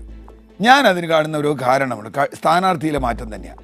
കഴിഞ്ഞ തവണയിൽ ഇടതുപക്ഷ സ്ഥാനാർത്ഥിക്കെതിരായി ഇടതുപക്ഷത്ത് തന്നെ ഒരു വിമർശനം വന്നതൊക്കെ ഞാൻ ആ കാലത്ത് ഉള്ള ആളാണ്. അപ്പൊ ആ വിലയിരുത്തൽ 100% ശരിയാണെന്ന് 2009 തെരഞ്ഞെടുപ്പ് ഫലം കൂടി ചേർത്ത് വെച്ച് വിശകലനം ചെയ്താൽ ആ വിലയിരുത്തൽ പൂർണ്ണമായി ശരിയാണെന്ന് പറയാൻ കഴിയും. അല്ല, അത് തന്നെയാണ് പറഞ്ഞത്. അങ്ങനെ ചില ഫാക്ടേഴ്സ് അതുപോലും ആളുകൾ അങ്ങനെ വോട്ട് ചെയ്തിട്ടുണ്ടെന്ന് ഞാൻ വിചാരിക്കുന്നില്ല. അങ്ങനെ ഞാനൊന്നും വിചാരിക്കുന്നില്ല. പക്ഷേ അങ്ങനെ ഒരു വ്യാഖ്യാനം ആ വോട്ടിന് വന്നു. അതുകൊണ്ട് ഇപ്പോൾ ഇത്തവണ ഫൈസൽ വളരെ യുവാവാണ്, എനിക്കറിയാവുന്ന ആളാണ്, നല്ല മിടുക്കനാണ്. പക്ഷേ കുഞ്ഞാലിക്കുട്ടിയുമായി താരതമ്യം ചെയ്യുമ്പോൾ പൊളിറ്റിക്കൽ സ്റ്റാച്ചർ വ്യത്യാസം ഉണ്ടെങ്കിലും നല്ല മിടുക്കനായ ഒരു അഡ്വക്കേറ്റാണ്, നല്ലൊരു പ്രാസംഗികനാണ്, ഒക്കെയാണ് ഫൈസൽ. അതുകൊണ്ട് ഫൈസൽ മോശം സ്ഥാനാർത്ഥിയൊന്നുമല്ല. പക്ഷേ യഥാർത്ഥ പ്രശ്നം ഇവിടെ എല്ലാവരും സംസാരിച്ച ഒരു കാര്യം, BJPയെ സംബന്ധിച്ചിടത്തോളം 11 സീറ്റ് കേരളത്തിൽ അടുത്ത 2019 പിടിക്കും എന്നൊക്കെ കണ്ടെത്തി വന്ന് ഇവിടെ വരുമ്പോഴാണ് ഇത് കാണുന്നത്. ഇപ്പോൾ ഇവിടെ സൂചിപ്പിക്കപ്പെട്ടതുപോലെ വർഗീയ ധ്രുവീകരണമാണ് കേരളത്തിൽ ഉണ്ടാകുമായിരുന്നതെങ്കിൽ BJPക്ക് എത്ര വോട്ട് അവിടെ കിട്ടണം? ഒരു വർഗീയ ധ്രുവീകരണം ഉണ്ടായിട്ടില്ല. പിന്നെ ഉണ്ടായിട്ടുള്ളത് BJP ചെയ്യുന്ന കൊള്ളരുതായ്മ ജനങ്ങളിലേക്ക് UDFും LDF എത്തിച്ചു. സത്യത്തിൽ മലപ്പുറത്തിൻ്റെ ഒരു പ്രശ്നവും, ഞാൻ ആ തെരഞ്ഞെടുപ്പ് ഫോളോ ചെയ്തതാണ്, മലപ്പുറത്തെ ജനങ്ങളുടെ ജീവിതവുമായി ബന്ധപ്പെട്ട പ്രശ്നങ്ങൾ വളരെ കുറച്ച് ചർച്ച ചെയ്യുകയും ബീഫും മുത്തലാഖും പോലെയുള്ള വിഷയങ്ങൾ അങ്ങിട്ട് അടിച്ചലക്കുകയും പാട്ടുകളിലൂടെ പോലും ഞാനത് കേൾക്കുകയും ചെയ്ത ആളാണ്. എനിക്ക് വളരെ സങ്കടമുണ്ട്. കേരളത്തിൽ ഇപ്പോൾ മലപ്പുറം പോലൊരു ജില്ലയിൽ മറ്റേ അവിടെ കരിപ്പൂരുള്ള വിമാനത്താവളത്തിൻ്റെ വിഷയം പോലും വന്നില്ല എന്ന് പറയുമ്പോൾ ഞാൻ അതിൽ വളരെ വിഷമിക്കുന്നു. പക്ഷേ അതൊന്നുമല്ല അവിടെ പ്രതിഫലിച്ചത്. അതൊക്കെ പ്രചാരണ രംഗത്തുണ്ടായിരുന്നെങ്കിലും അതൊക്കെ തന്നെയാണ് നേരിട്ട് പ്രതിഫലിച്ചത് എന്ന് പറയാൻ കഴിയില്ല. വർഗീയമായ ആ നിലയ്ക്ക് ഒരു ചേരിതിരിവ് ഉണ്ടായി എന്നും പറയാൻ കഴിയില്ല എന്നതാണ് ഇതുവരെ വന്ന വിലയിരുത്തലുകളിൽ നിന്ന് മനസ്സിലാക്കാൻ കഴിയുന്നത്. ശ്രീ E.T. മുഹമ്മദ് ബഷീർ, വള്ളിക്കുന്ന് തന്നെ ഉദാഹരണമായി എടുക്കാം. ലീഗിനെ സെക്യുലർ പ്ലാറ്റ്ഫോമിലേക്ക് അടുപ്പിച്ചു നിർത്തുന്ന ഈ തെരഞ്ഞെടുപ്പ് എന്ന് ഈ തെരഞ്ഞെടുപ്പിനെ വിലയിരുത്താൻ കഴിയുന്നത് വള്ളിക്കുന്നിലെ വോട്ട് ശതമാനം മാത്രം പരിശോധിച്ചുകൊണ്ടാണ്. അവിടെ ഹിന്ദു വോട്ടുകൾ, അതായത് BJPക്ക് ലഭിച്ചിരുന്ന വോട്ടുകൾ, അത് UDFിലേക്ക് വന്നിരിക്കുന്നു. ഒറ്റ നോട്ടത്തിലറിയാം. കാരണം ഇടതുമുന്നണിക്ക് വലിയ തകർച്ചയുണ്ടായിട്ടില്ല, പക്ഷേ UDFിന് നേട്ടമുണ്ടായിട്ടുണ്ട്. തകർച്ചയുണ്ടായിട്ടുള്ളത് BJPക്കാണ്. വളരെ കൃത്യമായി അവിടെ സെക്യുലർ പ്ലാറ്റ്ഫോമിൽ ലീഗിനെ ഉറപ്പിച്ചു നിർത്തുന്ന തലത്തിൽ ഹിന്ദു വോട്ടുകൾ ലീഗിന് ലഭിച്ചിരിക്കുന്നു എന്ന് വിലയിരുത്താവുന്ന ഒരു സാഹചര്യമുണ്ട്. അതുകൊണ്ട് തന്നെ ഈ വാദങ്ങൾ പൊളിയില്ലേ? ഇതെല്ലാം ശരിയാണ്. നിങ്ങൾ പറഞ്ഞോട് ഞാൻ ആദ്യം യോജിക്കുകയാണ്. രണ്ടാമത് പക്ഷേ ഈ ചർച്ച തുടങ്ങിയ സമയത്ത് നിങ്ങൾ പറഞ്ഞിട്ടുള്ളൊരു പോയിൻ്റ് ഉണ്ട്, അതിലേക്ക് തന്നെയാണ് ഞാനും വരുന്നത്. അതായത് ഇവിടെ ഇപ്പോൾ BJPയും CPM രണ്ടും പറഞ്ഞുകൊണ്ടിരിക്കുന്ന കാര്യം സാമുദായിക ധ്രുവീകരണം വന്നെന്നുള്ളതാണ്. രണ്ടുപേരുടെയും വീക്ഷണം ഞാൻ കേട്ടു. രണ്ടുപേരും ഈ വാദം സബ്സ്റ്റാൻഷിയേറ്റ് ചെയ്യാൻ പറ്റിയ ഒരു ആർഗ്യുമെൻറ്റും ഇവിടെ പറഞ്ഞിട്ടില്ല. CPM-ൻ്റെ പ്രതിനിധി ഇവിടെ സംസാരിക്കുന്നത് കേട്ടു, മുസ്ലിം സംഘടനകൾ ആകെ ലീഗിന് വോട്ട് ചെയ്തു. എവിടെ ചെയ്തു എന്നാണ് പറയുന്നത്? ഞങ്ങൾ ഇവരാരെയും കൂട്ടിപ്പിടിച്ചിട്ടില്ല. വല്ല നിലയിലും ഇവിടുത്തെ മുസ്ലിം സംഘടനകളെ തങ്ങളുടെ രാഷ്ട്രീയ ആവശ്യത്തിനും ലീഗിനെ ക്ഷീണിപ്പിക്കാൻ വേണ്ടി ഉപയോഗിച്ചിട്ടുണ്ടെങ്കിൽ അത് CPM ആണ്. ഞാൻ ചോദിക്കുന്നത്, ലീഗിന് വർഗീയത പോരാന്ന് പറഞ്ഞ് രംഗത്ത് വന്ന PDP-നെ എത്ര വലിയ സ്വീകരണം കൊടുത്തിട്ടാണ് ഇടതുപക്ഷങ്ങൾ സ്വീകരിച്ചിരുന്നത്? PDP-യുടെ രക്ഷകന്മാരായിട്ട് അവർ എന്തുമാത്രം രാജ്യത്ത് പ്രവർത്തിച്ചിട്ടുണ്ട്. വെൽഫെയർ പാർട്ടി എന്ന് പറഞ്ഞാൽ ജമാഅത്തെ ഇസ്ലാമിൻ്റെ ഓഫ് ഷൂട്ടാണ്. അതിന് മുമ്പ് അത് ജമാഅത്തെ ഇസ്ലാമി ആയിരുന്നു. അവരെ കൂട്ടിപ്പിടിച്ചിട്ട് എത്ര കാലം ഇടതുപക്ഷം നടന്നിട്ടുണ്ട്? അങ്ങനെ നടന്നിട്ടുള്ള ആളുകളിപ്പോൾ ഞങ്ങൾ കൂട്ടിപ്പിടിച്ചിട്ടേ ഇല്ല. ഞങ്ങൾക്ക് അവരുടെ സൗജന്യം ആവശ്യമുണ്ടായിരുന്നില്ല. അവർ വോട്ട് ചെയ്യുന്ന ചില മനസാക്ഷി, എന്താ അവരെ മനസാക്ഷി എന്ന് ആര് കണ്ടു? അവരാർക്കാ വോട്ട് ചെയ്തെന്ന് ആര് കണ്ടു? ഞങ്ങൾ വിചാരിക്കുന്നു പല വോട്ടുകൾ ഇപ്പോൾ ലീഗിന് കുറച്ച് ക്ഷീണം വരുത്താൻ വേണ്ടി വളരെ ശക്തിയായിട്ട് പരിശ്രമം ചെയ്യുന്ന ഇവർ തന്നെ ഒരു പക്ഷേ അവരെ ചാക്കിട്ട് പിടിച്ചിട്ടുണ്ടാകാം. കഴിഞ്ഞ കാലത്തേക്കാരെ കൂട്ടുപിടിച്ചവരാണ് മാർക്സിസ്റ്റ് പാർട്ടി. പിന്നെ ഇവർ രണ്ടുപേരും ഇപ്പോൾ ഒരുമിച്ച് പറയുന്നുണ്ടല്ലോ ലീഗ് സാമുദായിക ധ്രുവീകരണം ഉണ്ടാക്കിയെന്ന്. ഇത് പുതിയ സോക്കേടല്ല, പണ്ട് ഒരു കാണിച്ചതാണ്. CPM-ഉം ഈ പറഞ്ഞ BJP-യും ഒക്കെ ഒരു കാലത്ത് പറഞ്ഞൊരു കാര്യമുണ്ട്. എന്താണ്? ഇവിടെ ബജറ്റ് വരുമ്പോൾ കുഞ്ഞാലിക്കുട്ടിയും കൂട്ടുകാരും അത് മലപ്പുറത്തേക്ക് കൊണ്ടുപോകുന്നു. ഇവിടുത്തെ UDF മന്ത്രിസഭ ലീഗുകാർക്ക് വഴങ്ങുന്നു എന്ന് CPM-ഉം BJP-യും പണ്ടും പറഞ്ഞിട്ടുണ്ട്. അതുകൊണ്ട് തന്നെയാണ് ഞങ്ങൾ പറഞ്ഞിട്ടുള്ളത് പല കാര്യത്തിലും ഇവർ സമാനമായിട്ട് ചിന്തിക്കാറുണ്ട്. അത് ഇപ്പോഴും ചെയ്യുന്നുണ്ട്. ഞങ്ങളുടെ നിലപാട് വളരെ വ്യക്തമാണ്. ഞങ്ങൾ ഇത്തരത്തിൽ ആരെയും കൂട്ടുപിടിച്ചിട്ടില്ല. ശുദ്ധമായ മതേതര വോട്ട് കൊണ്ട് തന്നെയാണ് ഞങ്ങൾ ജയിച്ചിട്ടുള്ളത്. ആ ജയിച്ചതിൻ്റെ കാര്യങ്ങൾ എടുത്ത് പറയുന്ന സമയത്ത് ഇവർ പറയുന്ന പോലെയല്ല, അഭിമാനാർഹമായ ജയം ഞങ്ങൾക്ക് ഉണ്ടാക്കിയിട്ടുണ്ട്. കഴിഞ്ഞ അസംബ്ലി തെരഞ്ഞെടുപ്പിൽ ഞങ്ങൾക്ക് ഉണ്ടായിരുന്നത് പെരിന്തൽമണ്ണയിൽ 579 വോട്ടാണ്. 579 വോട്ടിൽ ഭൂരിപക്ഷമാണ്. ഇത് ഇപ്പോഴത്തെ എത്രയാണെന്നറിയാം ഭൂരിപക്ഷം? 8529 വോട്ടാണ്. മങ്കടയിൽ 1508 വോട്ടിലാണ് ഞങ്ങൾ അസംബ്ലി ജയിച്ചതെങ്കിൽ ഇപ്പോഴത്തെ ഞങ്ങളുടെ ഭൂരിപക്ഷം 19262 വോട്ടാണ്. അതുപോലെ തന്നെ വേങ്ങരയിൽ 38,057 വോട്ടിലാണ് ജയിച്ചതെങ്കിൽ ഈ പ്രാവശ്യം അത് 40,529. കുണ്ടോട്ടി എൻ്റെ മണ്ഡലമാണ്. 10,654 വോട്ടിലാണ് ഞങ്ങൾ അസംബ്ലിയിൽ ജയിച്ചതെങ്കിൽ ഈ പ്രാവശ്യം ജയിച്ചത് 25,904 വോട്ടിലാണ്. വള്ളിക്കുന്നിൽ 12,610 വോട്ടാണ് അസംബ്ലിയിൽ കിട്ടിയതെങ്കിൽ ഈ പ്രാവശ്യം ഞങ്ങൾക്ക് കിട്ടിയത് ഭൂരിപക്ഷം 20,692 വോട്ടാണ്. ഈ തിളക്കമാർന്ന വിജയം മതേതരത്വത്തിൻ്റെ വിജയമാണ്. ഞാൻ ആദ്യം പറഞ്ഞതുപോലെ BJP-യുടെ തെറ്റായ നയത്തിനെതിരായും CPM-ൻ്റെ തെറ്റായ ഭരണത്തിനെതിരായും അവർ ഈ രാജ്യത്ത് പറഞ്ഞുകൊണ്ടിരുന്ന ഈ കപട രാഷ്ട്രീയം ഉണ്ടല്ലോ, ഞങ്ങൾ ന്യൂനപക്ഷത്തെ രക്ഷിക്കും എന്നൊക്കെ പറഞ്ഞിട്ടുള്ളതിന് യാതൊരു അർത്ഥവുമില്ലെന്ന് തെളിയിക്കുന്ന വിധത്തിലുള്ള വ്യക്തമാണ്. ശ്രീ ടി മുഹമ്മദ് ബഷീർ, ഞാൻ തിരിച്ചു വരാം. ശ്രീ KT കുഞ്ഞിക്കണ്ണൻ, അതാണ് ഈ മങ്കടയും പെരിന്തൽമണ്ണയും അടക്കമുള്ള സ്ഥലങ്ങളിൽ നിങ്ങൾക്കേറ്റ തിരിച്ചടി. അത് ഒരുപക്ഷെ 2014 പോലും ഈ നിലയ്ക്കുള്ള ഒരു തിരിച്ചടി ഉണ്ടാവാത്ത സാഹചര്യത്തിലാണ് വലിയ തിരിച്ചടി. 2009-ലൊക്കെ നിങ്ങൾക്ക് നേട്ടമുണ്ടാക്കി തന്ന പ്രദേശങ്ങളാണത്. അവിടെ വലിയ തിരിച്ചടി ഉണ്ടായിരിക്കുന്നു എന്നത് വാസ്തവമാണ്. അതിലേക്ക് കടക്കുന്നതിന് മുമ്പ് ET പറഞ്ഞ ഹർഷൻ ഇവിടെ വിശദീകരിച്ച് സമർത്ഥിക്കാൻ ശ്രമിച്ചൊരു കാര്യത്തിലേക്ക് പോകും. അപ്പോൾ വള്ളിക്കുന്നിലെ പരപ്പനങ്ങാടി പഞ്ചായത്ത് ഭരിക്കുന്ന ആരാണ്? BJP-യും ലീഗും കൂടിയാണ്. എങ്ങനെയാണ് BJP വോട്ടുകൾ ഒഴുകിപ്പോകുന്നതെന്നൊക്കെ ഈ മലപ്പുറം നിയോജക മണ്ഡലത്തിലെ ഞാൻ ഇടപെട്ട് ചോദിച്ചോട്ടെ ഈ ഒരു കാര്യത്തിൽ വരുമ്പോൾ, BJP-യുടെ കാര്യത്തിൽ വരുമ്പോൾ അങ്ങനെ എടുത്തു പറയുന്നു. അങ്ങനെ തന്നെയല്ലേ വെൽഫെയർ പാർട്ടിയുമായി ചേർന്നുകൊണ്ട് CPM ഭരിക്കുന്നത്? ഞാനൊരു കാര്യം പറയാം, പഞ്ചായത്തുകളിൽ വെൽഫെയർ പാർട്ടിയുമായി ചേർന്ന് CPM ഭരിക്കുന്നതും സമാനമായ രീതിയിൽ തന്നെയാണ്. ഒരു കാര്യം പറയാം, ലീഗിനെ സംബന്ധിച്ചിടത്തോളം മതം എന്താണ്? രാഷ്ട്രീയ ആവശ്യങ്ങൾക്കുള്ള ഒരു പ്രയോജന വസ്തു മാത്രമാണ്. അല്ലാതെ മതം നേരിടുന്ന പ്രശ്നം, ബാബറി മസ്ജിദ് തകർത്തപ്പോൾ ലീഗ് എവിടെയായിരുന്നു? ലീഗ് പറയും ഞങ്ങൾ തീവ്രവാദത്തെ നേരിടാൻ വേണ്ടിയിട്ട് വളരെ സംയമനമായിരുന്നു. ദേശീയ ഉദ്ഘാടന കൗൺസിൽ വരെ റാവുവിന് താക്കീത് നൽകിയതാണ്, ഒരു കാരണവശാലും പള്ളി തകർക്കരുതെന്ന്. അന്ന് ഈ റാവുവിൻ്റെ കൂടെ നിന്ന ആളുകൾ റാവുവിനോട് ഹംസക്കൻ്റെ ഭാഷയിൽ പറഞ്ഞാൽ ഈ 11 ഭാഷ അറിയുന്ന ആൾ ആംഗ്യ ഭാഷയിൽ പോലും ഇത് തടയണമെന്ന് പറയാതിരുന്ന ഒരു സാഹചര്യത്തിൽ ലീഗിനും ഭാഷയുണ്ടായിരുന്നില്ല. ലീഗും കുറ്റകരമായ നിശബ്ദത പാലിക്കുകയാണ് ചെയ്തത്. അത് വലിയ വിവാദമായി നമ്മുടെ സമൂഹത്തിൽ ചർച്ച ചെയ്യപ്പെട്ടപ്പോഴാണ് അതിൻ്റെയൊക്കെ ഒരു പശ്ചാത്തലത്തിലാണ് ഈ തീവ്രവാദ സംഘടനകൾ മുസ്ലിം മതത്തെ ഉപയോഗപ്പെടുത്തിക്കൊണ്ട് കേരളത്തിലും ഇന്ത്യയിലും വളർന്നു വന്നത്. ഈ പറയുന്ന ഇതാണ്, ഈ സൗകര്യത്തിനനുസരിച്ചാണ് CPM ഈ കാര്യത്തിൽ നിലപാട് സ്വീകരിക്കുന്നത്. ഈ പറയുന്ന തീവ്രവാദ പിന്നീട് സഖ്യം ചേർന്ന് തീവ്രവാദ സംഘടനകൾ ഇപ്പോൾ താങ്കൾ പറയുന്ന PDP-യുമായി സഖ്യം ചെയ്തത് തെറ്റായിരുന്നു എന്ന് ഞങ്ങളുടെ പാർട്ടി കേന്ദ്ര കമ്മിറ്റി സംസ്ഥാന കമ്മിറ്റിയെ താക്കീത് ചെയ്യുകയും അത് സ്വയംവിമർശനമാരെ കാണാൻ ഞങ്ങളെ നിർബന്ധിക്കുകയും ചെയ്തു. അത് പാടില്ലായിരുന്നു PDP ആയിട്ട്. ഈ പ്രാവശ്യം എന്താണ് ചെയ്തത്? PDP എന്ന് പറയുന്ന ഒരു സംഘടനയുടെ പേരിൽ പ്രസ്താവന ഇറക്കിച്ചു കുഞ്ഞാലിക്കുട്ടി. എന്ത് പറഞ്ഞു? ഇടതുപക്ഷത്തിന് പിന്തുണ. SDPIയുടെ ഞാൻ നരേന്ദ്രനാഥ്, ഏഷ്യാനെറ്റിലെ നരേന്ദ്രനാഥ് സ്ഥാനാർത്ഥിക്കൊപ്പമുള്ള പരിപാടിയിൽ കുഞ്ഞാലിക്കുട്ടിയിലുടനീളം നടത്തുന്ന സംഭാഷണം ഞാൻ ശ്രദ്ധിച്ച് കേട്ടതാണ്. നരേന്ദ്രനാഥ് ആവർത്തിച്ച് കുഞ്ഞാലിക്കുട്ടി സാഹിബിനോട് ചോദിച്ചു, SDPI നിങ്ങളെ പിന്തുണക്കുകയാണ്, നിങ്ങൾക്ക് വോട്ട് ചെയ്യുമെന്ന് പറയും. നിങ്ങളത് തള്ളിപ്പോൾ SDPIയെ പോലുള്ളൊരു തീവ്രവാദ സംഘടന നിങ്ങൾ തീവ്രവാദ സംഘടനയായിട്ടല്ലോ കാണുന്നത്. നിങ്ങൾ എന്തുകൊണ്ട് അവരുടെ വോട്ട് വേണ്ടെന്ന് പറയുന്നില്ല? കുഞ്ഞാലിക്കുട്ടി വളരെ സമർത്ഥമായിട്ട്, അവിടെയാണ് ഡോക്ടർ ഫസൽ ഗഫൂർ പറഞ്ഞ എന്താണ്, അദ്ദേഹത്തിന് നല്ല വഴക്കമുണ്ട്. ഈ വഴക്കം എന്ന് SDPI പിന്തുണ പറയുന്നത് പ്രഖ്യാപിക്കുകയല്ല രീതിയിൽ SDPI തെരഞ്ഞെടുപ്പിൽ UDFന് പിന്തുണ പ്രഖ്യാപിക്കുകയല്ല ചെയ്തത്. പിന്തുണ പ്രഖ്യാപിക്കണം. മനസാക്ഷി വോട്ട് ചെയ്യാൻ ഈ മനസാക്ഷി എന്ന് പറയുന്നത് എന്താണ്? മതനിരപേക്ഷതയെ തടവിലാക്കാനുള്ള ശ്രമമായിരുന്നു അവിടെ ഈ മനസാക്ഷി വോട്ട് എന്ന് പറയുന്നത്. ഈ മനസാക്ഷി എന്നൊക്കെ പറയുന്നത് കൃത്യമായ പക്ഷേ ശ്രീ കെ ടി കുഞ്ഞിക്കണ്ണൻ 2009 കൂടി ചേർത്ത് വെച്ചുകൊണ്ട് നോക്കൂ. ഈ പറഞ്ഞ 2014 കൂടി എടുക്കുമ്പോഴാണ് SDPIയുടെയും വെൽഫെയർ പാർട്ടിയുടെയും ഒക്കെ വോട്ടുകളെ ചേർത്ത് വെച്ച് ഇതിനെ വിലയിരുത്താൻ കഴിയുന്നത്. 2009 കൂടി നിങ്ങൾ എടുത്തു വെച്ചാൽ 2009 സമാനമായി ഈ പറഞ്ഞ വെൽഫെയർ പാർട്ടിയുടെയും SDPIയുടെയും ഒക്കെ വോട്ടുകൾ ഈ ഇരു മുന്നണികളിലേക്കും ഒഴുകിയിട്ടുണ്ടാവാം. അങ്ങനെ തന്നെയാണ് വെൽഫെയർ പാർട്ടി എന്നൊക്കെ പറയുന്നത് ഇന്ന് സംഘപരിവാർന്ന അരക്ഷിത ബോധത്തെയും സാർവദേശിക തലത്തിലുള്ള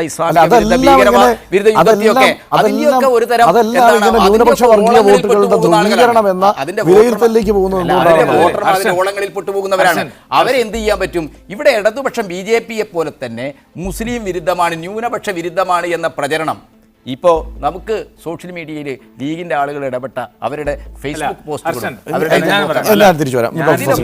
ഇതിലൊക്കെ തന്നെ എന്താണ് CPMനെ ഒരു മുസ്ലിം വിരുദ്ധ പാർട്ടിയായി ചിത്രീകരിക്കാനുള്ള വളരെ മോശകരമായ ശ്രമമുണ്ടായി. മതനിരപേക്ഷതയ്ക്ക് വേണ്ടി ഇന്ത്യയിൽ സംഘപരിവാർ ഉയർന്ന ഫാസ്റ്റ് ഭീഷണിക്കെതിരായിട്ട് നെഞ്ചു വിരിച്ച് അതിനെ അഭിമുഖീകരിക്കാൻ, അതിനെ നേരിടുന്ന ഒരു പ്രസ്ഥാനം മുസ്ലിം വിരുദ്ധമാണെന്ന് വരുത്താനുള്ള ആസൂത്രിതമായ നീക്കങ്ങൾ ഉണ്ടായി. അല്ല, അത് പറഞ്ഞു വരുമ്പോഴാണ് ചില പരാമർശങ്ങൾ ഇത് ഹിന്ദു അനുകൂല വോട്ടുകൾ അല്ലെങ്കിൽ ഹിന്ദു വോട്ടുകളെ ഒപ്പം നിർത്താൻ വേണ്ട ശ്രമങ്ങൾ CPMന്റെ ഭാഗത്തു നിന്ന് വേറെയും ഉണ്ടായി എന്ന് പറയുന്ന ഒരു വോട്ട് അവിടെ ഇല്ല. ഈ 1,30,000 പരം ഫൈസലിന് കിട്ടിയ വോട്ടെന്ന് പറയുന്നത് ഹിന്ദു വോട്ടല്ല. അത് അതാണെന്ന് പറയുന്നില്ല. ജനിച്ചു പോയ ആൾക്കാർ അതല്ല എന്ന് ഉറപ്പിക്കാവുന്നതാണ്. അതല്ല എന്ന് ഉറപ്പിക്കാവുന്ന ഒരൊറ്റ ഉദാഹരണമുണ്ട്. 2009 കിട്ടിയ വോട്ടുകൾ തിരിച്ചു പിടിക്കാൻ, അതായത് സ്പീക്കർ സൈനവ കളഞ്ഞ വോട്ട് തിരിച്ചു പിടിക്കാൻ ഇപ്പോൾ ഫൈസലിന് കഴിഞ്ഞിരിക്കുന്നത്. RS CPM ആയിട്ട് ചെറിയ സംഘർഷമുണ്ട്. ഒരു ശീതസമര മേഖലയാണ്. അവിടെ RS എന്താ ചെയ്തത്? എന്തറിയോ, മുസ്ലിം സാമുദായിക രാഷ്ട്രീയ രംഗത്ത് പ്രവർത്തിക്കുന്ന അതിൻ്റെ കൂടെ ബന്ധപ്പെട്ട് കിടക്കുന്ന ഒരാളെന്നുള്ളവർക്കും അവരുടെ ഇത് മനസ്സിലാക്കുന്ന ആൾക്കും ഞാൻ വളരെ വ്യക്തമായിട്ട് പറഞ്ഞുതരാം. SDPIക്കാരിൽ കൂടുതൽ പേരും UDFനാണ് വോട്ട് ചെയ്തത്. പക്ഷേ വെൽഫെയർ പാർട്ടിയിൽ കൂടുതൽ ആൾക്കാർ LDFനെ വോട്ട് ചെയ്തു. ഇതാണ് അതിൻ്റെ സത്യം. നിങ്ങൾ മോളിൽ ആച്ചം പറഞ്ഞിട്ടൊന്നും കാര്യമില്ല. വെറുതെ പറഞ്ഞാണ് ഞാൻ പറയാം. എല്ലാവരും അങ്ങനെ അതൊക്കെ ഒരു കൂട്ടർ പറഞ്ഞ മനസാക്ഷി വോട്ട്, മറ്റൊരു പറഞ്ഞ കുഞ്ഞാടുകളാണോ കേരളത്തിലെ ജനങ്ങൾ? കുഞ്ഞിക്കണ്ണൻ്റെ ഭാര്യ കുഞ്ഞിക്കണ്ണൻ പറഞ്ഞോടത്താണ് വോട്ട് ചെയ്യണം, എൻ്റെ ഭാര്യ ഞാൻ പറഞ്ഞോട് വോട്ട് ചെയ്യാറില്ലല്ലോ. അപ്പോൾ അങ്ങനെയല്ലത്. ഇവിടെ സത്യാവസ്ഥ എന്താണെന്ന് വെച്ചാൽ ഞാൻ അവരായിട്ടൊക്കെ ബന്ധപ്പെട്ടതിൽ ഞാൻ മനസ്സിലാക്കുന്നത് തികഞ്ഞ LDF വിരുദ്ധരാണ് പൊതുവെ വെൽഫെയർ പാർട്ടി അല്ലേ. അതേസമയം SDPI എന്ന് പറയുമ്പോൾ കുറേ കൂടെ UDFനോട് അടുത്ത് നിൽക്കുന്ന പാർട്ടിയായിട്ടാണ് ഞാൻ കാണുന്നത്. കാരണം അവർക്ക് കമ്മ്യൂണിസ്റ്റ് വിരോധം, ഇന്ന് പ്രസ്താവന ഉണ്ടല്ലോ SDPI പ്രസിഡന്റ് ഉണ്ടല്ലോ, കമ്മ്യൂണിസ്റ്റ് പാർട്ടിയെ നിശിതമായിട്ട് വിമർശിച്ചുകൊണ്ട് ഇന്ന് പ്രസ്താവന ഇപ്പം കാണിച്ചുകൊണ്ടിരിക്കുന്നുണ്ടല്ലോ. അപ്പോൾ അതിൽ നിന്ന് വളരെ വ്യക്തമായിട്ട് നമ്മൾ മനസ്സിലാക്കുന്നത് വലിയൊരു 70,000 വോട്ട് അങ്ങനെ കുഞ്ഞാലിക്കുട്ടിക്ക് പോയി എന്ന് പറഞ്ഞാൽ ഞാൻ അംഗീകരിക്കില്ല. 50-ൽ നിന്ന് 30 കഴിച്ചോ 20,000 ബാലൻസിൽ കുഞ്ഞാലിക്കുട്ടി നിൽക്കുന്നു. അങ്ങനെ നമ്മൾ കണക്ക് വെറുതെ വെക്കാം, ഒരു കണക്കായിട്ട് മാത്രം, സ്റ്റാറ്റിസ്റ്റിക്സ് ആയിട്ട് മാത്രം വെക്കാം. പക്ഷേ ഇവരെല്ലാവരും കുഞ്ഞാലിക്കുട്ടി പറഞ്ഞോടത്ത് നിൽക്കുന്നവരാണ്. പ്രത്യേകിച്ച് ജമാഅത്തെ ഇസ്ലാമിക്കാർ കുഞ്ഞാലിക്കുട്ടി പറഞ്ഞോടത്ത് നിൽക്കുന്നതാണ് എന്ന് പറഞ്ഞാൽ ഞാൻ ഈ ജമാഅത്തെ ഇസ്ലാമിയുമായിട്ട് ബന്ധമുള്ള ഈ ചാനലിൽ ഇരുന്നുകൊണ്ട് ഞാൻ പറയാൻ ആഗ്രഹിക്കുന്നത് അതല്ല. അവർക്ക് പല അജണ്ടകളുണ്ട്.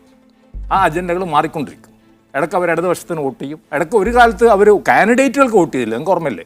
കാൻഡിഡേറ്റിൻ്റെ പേര് പ്രസിദ്ധീകരിച്ച് വോട്ട് കുറവാണെങ്കിലും അവർ പ്രസിദ്ധീകരിച്ചുകൊണ്ട് ആ ധൈര്യം അവർ കാണിച്ചിട്ടുണ്ട്. അപ്പോൾ അവരങ്ങനത്തെ ഒരു കൂട്ടാൾക്കാരാണ്. അതുകൊണ്ട് മറ്റുള്ളവരെങ്ങനെ വോട്ട് ചെയ്യുന്നത് നമുക്ക് 100% പറയാൻ പറ്റില്ല എന്ന്. രണ്ടാമത് ഉള്ള വർഗീയ ധ്രുവീകരണം അവിടെ ഉണ്ടായിട്ടില്ല. എന്താ കാര്യം എന്ന് പറയുക, ഒന്ന് സ്വത്തരാഷ്ട്ര പാർട്ടിയാണ്. അപ്പോൾ അകാലിദളുമായിട്ട് കൂടെ നിൽക്കുകയാണ് BJP ഇവിടെ ഭരണത്തിൽ. എത്ര കാലം അകാലിദളായിട്ട് ഭരിച്ചു BJP? മണിപ്പൂർ പീപ്പിൾസ് പാർട്ടിയായിട്ട് ഭരിക്കുന്നു BJP, അവിടെ സ്വത്തരാഷ്ട്രമില്ലേ? നാഗകളായിട്ട് ഭരിക്കുന്നു BJP, അവിടെ സ്വത്തരാഷ്ട്രമില്ലേ?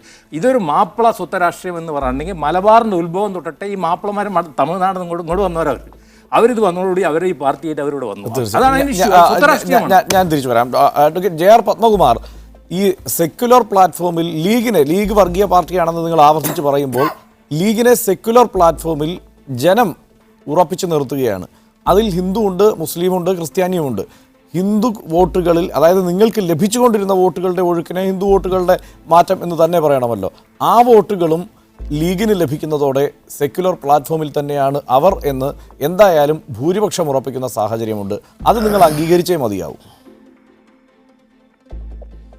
കുഞ്ഞാലിക്കുട്ടിയെ സംബന്ധിച്ച് അദ്ദേഹത്തിന്റെ നിലപാട് സെക്കുലർ ആണെന്നൊക്കെ പറയുകയാണെങ്കിൽ അതിൽ ഒരു പരിധിവരെ ശരിയുണ്ടെങ്കിൽ പോലും ലീഗിനെ ആരും സെക്കുലർ ആണെന്ന് പറയില്ല.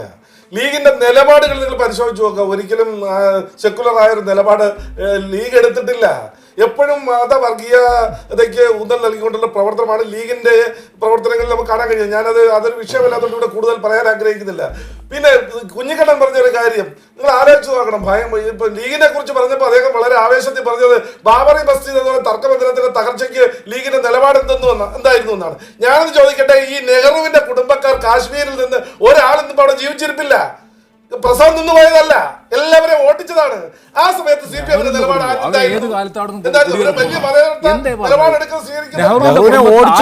നെഹ്റുവിനെ ഓടിച്ചതല്ല. എന്തായാലും നെഹ്റുവിന്റെ കൂടെ കാശ്മീരി പണ്ഡിറ്റ് എന്നാണ് നെഹ്റു എന്ന് എടുത്തു പറയേണ്ട സാഹചര്യമില്ല. കാരണം അദ്ദേഹത്തിന്റെ കുടുംബത്തെ അവിടെ നിന്ന് ഓടിച്ചതല്ല. അതെ, കാശ്മീരി പണ്ഡിറ്റ് അല്ല, അത് മാത്രമല്ല അദ്ദേഹം അദ്ദേഹത്തിന്റെ പ്രസംഗം ഞാൻ കേട്ടതാണ്. അദ്ദേഹത്തിന്റെ പ്രസംഗം തൊടുപുഴയിൽ ഞാൻ കേട്ടതാണ്. പോപ്പുലർ ഫ്രണ്ടിന്റെ പാറ്റേൺ ഏറ്റെടുത്തുകൊണ്ട് പ്രസംഗിച്ചത് ഞാൻ കേട്ടതാണ്. അദ്ദേഹത്തിന് വിഷമം ഉണ്ടാവും.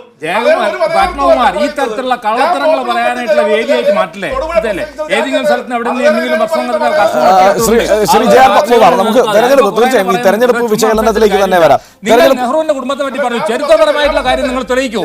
മോട്ടിലാൽ നെഹ്റുവിന്റെ അച്ഛനാണ് ഇവിടെ വന്നത്, അല്ലാതെ പണ്ഡിറ്റുകളോട് ഓടിപ്പോയതല്ലോ. കാശ്മീർ പണ്ഡിറ്റുകളുടെ കാര്യത്തിൽ CPM-ന്റെ കേന്ദ്ര കമ്മിറ്റിയാണ് ഏറ്റവും ശക്തമായിട്ട് കാശ്മീരിലെ മറ്റ് ജനങ്ങളെ പോലെ തന്നെ പണ്ഡിറ്റുകൾക്കെതിരായിട്ടുള്ള നടപടിയും അവസാനിപ്പിക്കണമെന്ന് പറഞ്ഞിട്ടുള്ളത് CPM ഉൾപ്പെടെയുള്ള പാർട്ടികളാ. പണ്ഡിറ്റുകൾക്കെതിരായിട്ട് അവിടെ നടക്കുന്ന നിങ്ങൾ അവിടെ UPA ഗവൺമെന്റിന്റെ കാലത്ത് ഉണ്ടാക്കിയ കമ്മീഷനിൽ സീതാറാം യെച്ചൂരി അല്ല പ്രകാശ് കാരാട്ട് കൊടുത്ത മൊഴി നിങ്ങളത് പരിശോധിച്ചു നോക്ക്. എന്താ മൊഴി പറ പ്രകാശ് കാരാട്ട് കൊടുത്ത മൊഴി എന്താണെന്ന് അറിയോ? ശ്രീ ജെ ആർ ഇങ്ങനെ കാടടച്ച് വെടിവെച്ച് പോകല്ലേ. ഈ പറയുന്നത് എന്താണെന്ന് വിശദീകരിച്ചു പോകൂ. കാരണം എന്താണ് പ്രകാശ് കാരാട്ട് കൊടുത്ത മൊഴി എന്നുകൂടി പറഞ്ഞു പോയില്ലെങ്കിൽ ആളുകൾ തെറ്റിദ്ധരിക്കും. എന്തെങ്കിലും പറയല ജെ ആർ പത്മകുമാർ, നിങ്ങളെ പോലുള്ള ഒരാള് ആളുകൾ തെറ്റിദ്ധരിക്കണ്ട. അവിടെ എടുത്ത നിലപാട്, അവിടുത്തെ തീവ്രവാദ സംഘടനകൾ എടുത്ത നിലപാടിന് യോജിച്ച രീതി അത് വസ്തുതാപരമായിട്ട് പറ. അത് വാചക, ആ മൊഴി, ആ സ്റ്റേറ്റ്മെന്റ് നിങ്ങളുടെ വാചകം ഉദ്ധരിക്ക്, നമുക്ക് പരിശോധിക്കാലോ. ഞാൻ പറഞ്ഞു തരാം. ഇന്ത്യയിലെ അവിടെ ഒന്നാമത്തെ ആവശ്യം നിങ്ങൾ ഉദ്ദേശിച്ചത് അവിടുത്തെ സൈന്യത്തിന്റെ അധികാരം കുറയ്ക്കണം. അവിടുത്തെ ഗവർണർ നിശ്ചയിക്കുന്നത് സംസ്ഥാന ഗവൺമെന്റ് കൊടുക്കുന്ന 3 പേര് ലിസ്റ്റിൽ നിന്ന് മാത്രമേ പറ്റുള്ളൂ. ആ രീതിയിലുള്ള, അതുപോലെ തന്നെ പഴയ രീതിയിലുള്ള ഭരണഘടന അവർക്ക് പ്രത്യേക അവകാശങ്ങൾ കൊടുക്കണം. ഈ രീതിയിലുള്ള ഇന്ത്യ യൂണിയന്റെ ഭാഗമായിട്ടുണ്ടായ എഗ്രിമെന്റ് ആണ് അത് പ്രകാശ് കാരാട്ടിന്റെ മൊഴിയല്ല. എന്തായാലും അല്ല, കാരാട്ടിന്റെ മൊഴിയല്ല. ഞാൻ തിരിച്ചു വരാം. നമ്മൾ വഴിമാറി പോകരുത്, വഴിതെറ്റി പോകരുത്. നമ്മൾ അതാണ് നമ്മൾ ഈ വിഷയത്തിൽ നിന്ന് വല്ലാതെ വ്യതിചലിക്കുകയാണ്. ശ്രീ സണ്ണിക്കുട്ടി എബ്രഹാമിലേക്ക് ശ്രീ സണ്ണിക്കുട്ടി എബ്രഹാം പെട്ടെന്ന് പറഞ്ഞ് അവസാനിപ്പിച്ചോളൂ. വള്ളിക്കുന്നിലെ വോട്ടിനെ സംബന്ധിച്ച് നിങ്ങൾ വലിയ കാര്യങ്ങൾ പറഞ്ഞു. കഴിഞ്ഞ പാർലമെന്റ് തെരഞ്ഞെടുപ്പിൽ ഞങ്ങൾക്ക് 15,000 വോട്ട് കിട്ടി. ഇപ്പോഴത്തെ തെരഞ്ഞെടുപ്പ്, അത് കഴിഞ്ഞിട്ടുള്ള അസംബ്ലി തെരഞ്ഞെടുപ്പിൽ 22,000 വോട്ട് കിട്ടി. ഇപ്പൊ ഞങ്ങൾക്ക് ഏകദേശം 18,000 വോട്ട് കിട്ടിയിട്ടുണ്ട്. എവിടെയാണ് ഞങ്ങൾ പുറകോട്ട് പോയത്? അതിന്റെ കൃത്യം കണക്ക് അല്പസമയത്തിനകം പറയാം. 18,000 എന്തായാലും ഇല്ല. അല്ലല്ല, ഞാൻ പറഞ്ഞത് ശരിയാണ്. എന്തായാലും ഞാൻ താങ്കളിലേക്ക് തിരിച്ചു വരാം. ശ്രീ ജെ ആർ പത്മകുമാർ, ശ്രീ സണ്ണിക്കുട്ടി എബ്രഹാമിലേക്ക്. ശ്രീ സണ്ണിക്കുട്ടി എബ്രഹാം, കോൺഗ്രസിന് ചില പാഠങ്ങളുണ്ടെന്ന് ഞാൻ നേരത്തെ പറഞ്ഞു തുടങ്ങിയപ്പോഴും അതുതന്നെയാണ് താങ്കളോട് ചോദിച്ചിരുന്നത്. അതിൻ്റെ പൂർണ്ണമായ ഉത്തരത്തിലേക്ക് നമ്മൾ എത്തിപ്പെട്ടിരുന്നില്ല. അതുകൊണ്ടാണ് കോൺഗ്രസിന് ഇത് UDF എന്നുള്ള നിലയ്ക്ക് ഒറ്റക്കെട്ടായി നിന്നുകൊണ്ട് സംഘപരിവാറിനെ എതിർക്കാൻ UDF-ന് കഴിയും എന്ന സന്ദേശം സംസ്ഥാനത്തെ ജനങ്ങൾക്ക് കൊടുക്കാനും ആ വിഷയത്തിൽ ചാമ്പ്യന്മാർ LDF അല്ല എന്ന് ഉറപ്പിക്കാനും അല്ലെങ്കിൽ ആ ഒരു ധാരണ നൽകാനും കഴിയുന്ന തരത്തിലേക്ക് ഈ തെരഞ്ഞെടുപ്പ് വളർന്നിട്ടുണ്ടോ? ഹർഷൻ, എനിക്ക് തോന്നുന്നത് ഇപ്പം ഇവിടെ നമ്മൾ വല്ലാതെ വിഷയം മാറിപ്പോകുന്നു. കാശ്മീരെ പണ്ഡിറ്റുകൾ അതിലേക്കൊക്കെ തീർച്ചയായും അതുകൊണ്ടാണല്ലോ തിരിച്ചു പിടിച്ചത്. അത് വല്ലാതെ കാട് കയറിയതുകൊണ്ടാണ് തിരിച്ചു പിടിച്ചത്. എത്രത്തോളം പ്രസക്തിയുണ്ട്. അല്ലല്ല, ബാബറി മസ്ജിദ് പറഞ്ഞതുകൊണ്ട് ഞാൻ പറഞ്ഞതേ ഉള്ളൂ, അല്ല അതൊരു വിഷയമല്ല, എനിക്കറിയാം. പക്ഷേ ബാബരി മസ്ജിദ് ഹർഷൻ, ബാബരി മസ്ജിദിനെ പറ്റി ഇവിടെ സഖാവ് കുഞ്ഞിക്കണ്ണൻ പറഞ്ഞ വളരെ പ്രധാനപ്പെട്ട കാര്യമാണ്. ഈ ലീഗ് ഒരു മതേതര കക്ഷിയാണെന്നൊന്നും ഞാൻ പൂർണ്ണമായിട്ട് വിശ്വസിക്കുന്ന ഒരാളല്ല. പക്ഷേ ഞാൻ ശ്രീ E.T. മുഹമ്മദ് ബഷീറൊക്കെ നേർക്ക് കൊടുക്കുന്ന ആ ലീഗിനെ വളരെ ബഹുമാനത്തോടെ നോക്കിക്കണ്ടത് ബാബരി മസ്ജിദിൻ്റെ തകർച്ചയ്ക്ക് ശേഷമാണ്. ആ ബാബരി മസ്ജിദ് തകർന്നപ്പോൾ ഇവിടെ ലീഗ് എടുത്ത ഒരു നിലപാട് മറിച്ചൊരു നിലപാടായിരുന്നു എടുത്തിരുന്നതെങ്കിൽ കേരളത്തിൽ എന്തു സംഭവിക്കുമായിരുന്നു എന്നുള്ളത് നമുക്ക് ആലോചിക്കാൻ പോലും പറ്റില്ല. അപ്പോൾ ഇവിടെ ഈ ചർച്ച നമ്മൾ മലപ്പുറത്തെക്കുറിച്ച് ചർച്ച ചെയ്യുമ്പോൾ ബാബരി മസ്ജിദ് തകർന്നതിന് ശേഷം ലീഗ് മറ്റൊരു നിലപാട് എടുക്കേണ്ടതായിരുന്നു, അല്ലെങ്കിൽ നരസിംഹറാവുവിനോടൊപ്പം നിൽക്കരുതായിരുന്നു എന്ന് പറയുന്നത് വളരെ അപകടകരമായ ഒരു രാഷ്ട്രീയമാണെന്ന് നമ്മൾ മറന്നുകൂടാം. പിന്നീട് ഇപ്പോൾ SDPIയുടെ വോട്ടിനെ പറ്റി പറയുന്നു, അല്ലെങ്കിൽ വെൽഫെയർ പാർട്ടിയുടെ വോട്ടിനെ പറ്റി പറയുന്നു. ഇതൊക്കെ ഇത്തരത്തിലുള്ള തീവ്രവാദ മുസ്ലിം സംഘടനകളൊക്കെ ഉണ്ടായത് ലീഗിൻ്റെ ഈ നിലപാട് ഒരുപക്ഷേ മതനിരപേക്ഷം എന്ന് പറയാവുന്ന ആ ഒരു നിലപാടിനെ തുടർന്നാണ്. ഇപ്പോൾ ഈ തെരഞ്ഞെടുപ്പിൻ്റെ ഫലം വരുമ്പോൾ അവർ നിഷ്പക്ഷത പാലിച്ച രണ്ട് പാർട്ടികൾ, അല്ലെങ്കിൽ SDPI, വെൽഫെയർ പാർട്ടി, ഇവരുടെ വോട്ട് മുഴുവൻ ഏതാണ്ട് 100% കുഞ്ഞാലിക്കുട്ടിക്ക് കിട്ടിയതുകൊണ്ടാണ് അവരെ ഏതാണ്ട് 5,53,000 വോട്ടിലേക്ക് കുഞ്ഞാലിക്കുട്ടി വന്നതെന്ന് പറയുന്നത് ശരിയല്ല. ഇവിടെ ശ്രീ ഫസൽ ഗഫൂർ പറഞ്ഞു SDPIയുടെ വോട്ട് UDF-നാണ്, മറ്റേ വെൽഫെയർ പാർട്ടി CPM. പക്ഷേ എനിക്കതൊന്നും പറഞ്ഞുകൂടാ, കാരണം മലപ്പുറത്തെക്കുറിച്ച് എന്നേക്കാൾ കൂടുതൽ നന്നായിട്ട് അറിയാവുന്നത് ശ്രീ ഗഫൂറിനാണ്. പക്ഷേ നമുക്കറിയാവുന്നൊരു കാര്യം, കഴിഞ്ഞ ഈ പാർട്ടികൾ ഉണ്ടായതിനു ശേഷം കഴിഞ്ഞ കാലങ്ങളിലെല്ലാം UDF-നും ലീഗിനുമെതിരായിട്ട് വളരെ ശക്തമായ നിലപാടെടുത്ത പാർട്ടികളാണ് ഇവരെ. ഇവരുടെ പ്രഖ്യാപിത ശത്രുക്കൾ ലീഗായിരുന്നു. അപ്പോൾ അങ്ങനെ പിന്നീട് ഇന്നിപ്പോൾ കുഞ്ഞാലിക്കുട്ടിയെ കണ്ടുകൊണ്ട്, കുഞ്ഞാലിക്കുട്ടി പറഞ്ഞതുകൊണ്ട് അവരെല്ലാം അടിപടലേ ഈ പാർട്ടികൾ എന്തിനു വേണ്ടിയാണോ സൃഷ്ടിക്കപ്പെട്ടത് ആ അടിസ്ഥാനപരമായ ലക്ഷ്യങ്ങൾ പോലും മറന്നുകൊണ്ട് കുഞ്ഞാലിക്കുട്ടിക്ക് വോട്ട് ചെയ്തു എന്ന് പറയുന്നത് എത്രത്തോളം ശരിയാണെന്ന് എനിക്കറിയില്ല. പിന്നെ നേരത്തെ ഹർഷൻ പറഞ്ഞ കാര്യം എനിക്കതിലേക്ക് വരാൻ സാധിച്ചില്ല. ഞാൻ നേരത്തെ തന്നെ സൂചിപ്പിച്ചു, ഈ തെരഞ്ഞെടുപ്പിൻ്റെ ഏറ്റവും പ്രധാനപ്പെട്ട ഒരു ഔട്ട്കം എന്ന് പറയുന്നത് BJPക്കുണ്ടായ വലിയ തകർച്ചയാണ്. ഒരുപക്ഷെ നമുക്കറിയാം പിന്നെ പശുവുമായി ബന്ധപ്പെട്ട വിഷയങ്ങളിൽ, അല്ലെങ്കിൽ ധാരാളം വിഷയങ്ങൾ ആ വിഷയത്തിൽ ഇതുവരെ സംസ്ഥാനത്ത് അവർ സ്വീകരിച്ചിട്ടില്ലാത്തത്ര കടുത്ത നിലപാട് സ്വീകരിച്ചിരുന്നു ഈ തെരഞ്ഞെടുപ്പിൽ. അതെ, ഞാൻ പറഞ്ഞത് മുസ്ലിങ്ങൾ വേണമെങ്കിൽ പാകിസ്ഥാനിലേക്ക് പൊയ്ക്കോളൂ എന്ന് പോലും പറയുന്ന രീതിയിൽ നമ്മുടെ ഇവിടുത്തെ രാഷ്ട്രീയം കലുഷിതമായ ഒരു സാഹചര്യത്തിൽ നമ്മൾ വള്ളിക്കുന്ന, എനിക്ക് എൻ്റെ ഓരോ മണ്ഡലത്തിൻ്റെയും കണക്കുകൾ എനിക്കറിയില്ലെങ്കിലും അവിടുത്തെ മതനിരപേക്ഷ വോട്ടുകൾ അല്ലെങ്കിൽ ഭൂരിപക്ഷ വോട്ടുകൾ UDF-ൽ നിന്ന് മറിഞ്ഞ് അല്ലെങ്കിൽ ചോർന്ന് BJPയിലേക്ക് പോയില്ല എന്നുള്ളത് ഈ തെരഞ്ഞെടുപ്പ് നൽകുന്ന ഒരു പാഠമായിട്ട് ഞാൻ കാണും. ഞാൻ നേരത്തെ പറഞ്ഞൊരു വലിയ മാറ്റങ്ങളൊന്നും ഇല്ലെങ്കിലും ആ ഒരു മാറ്റം ഞാൻ കൃത്യമായിട്ട് കാണുന്നുണ്ട്. ഇവിടെ വേണമെങ്കിൽ UDF-ന് ആ വോട്ടുകൾ ചോരാമായിരുന്നു, അല്ലെങ്കിൽ അത് BJPക്ക്, ഞാൻ നേരത്തെ പറഞ്ഞില്ല, 1 ലക്ഷം വോട്ട് ഞാൻ പ്രതീക്ഷിച്ചെടുത്താണ് ഈ 60,000 അല്ലെങ്കിൽ 70,000 താഴെ ഈ വോട്ടുകൾ നിയന്ത്രിക്കാൻ സാധിച്ചത്. അത് കോൺഗ്രസിനൊരു പാഠമാണ്. ഞാൻ നേരത്തെ പറഞ്ഞല്ലോ, ഇവിടെ UDF ഒന്നിച്ച് നിന്നാൽ പലതും സാധിക്കും. പിന്നെ മറ്റൊരു കാര്യം, കഴിഞ്ഞ CPM-ന്റെ മലപ്പുറം സമ്മേളനത്തിന് ശേഷം പച്ചച്ചെങ്കൊടി പാറട്ടെ എന്ന് മുദ്രാവാക്യം അല്ലെങ്കിൽ ആ ഒരു നിലപാട് എടുത്തതിന് ശേഷം മലബാറിലെ, അല്ലെങ്കിൽ പ്രത്യേകിച്ച് മലപ്പുറത്തെ മുസ്ലിം സമുദായത്തിന് സംശയമുണ്ടായിരുന്നു ഈ BJPയുടെ ഫാസിസ്റ്റ് നയങ്ങളെ എതിർക്കാൻ, നേരിടാൻ ഒരുപക്ഷെ UDF-നേക്കാൾ നല്ലത് CPM ആയിരുന്നു.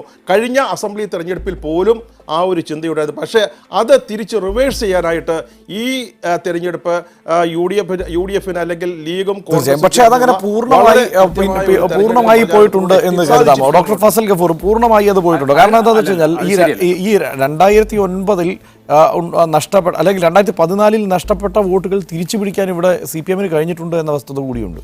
അല്ല, ഇത് സ്റ്റാറ്റിസ്റ്റിക്കലായിട്ടൊരു വിഷയമാണ്. എന്താ കാരണം വെച്ചാൽ 10-15% വോട്ട് കൂടുന്നു.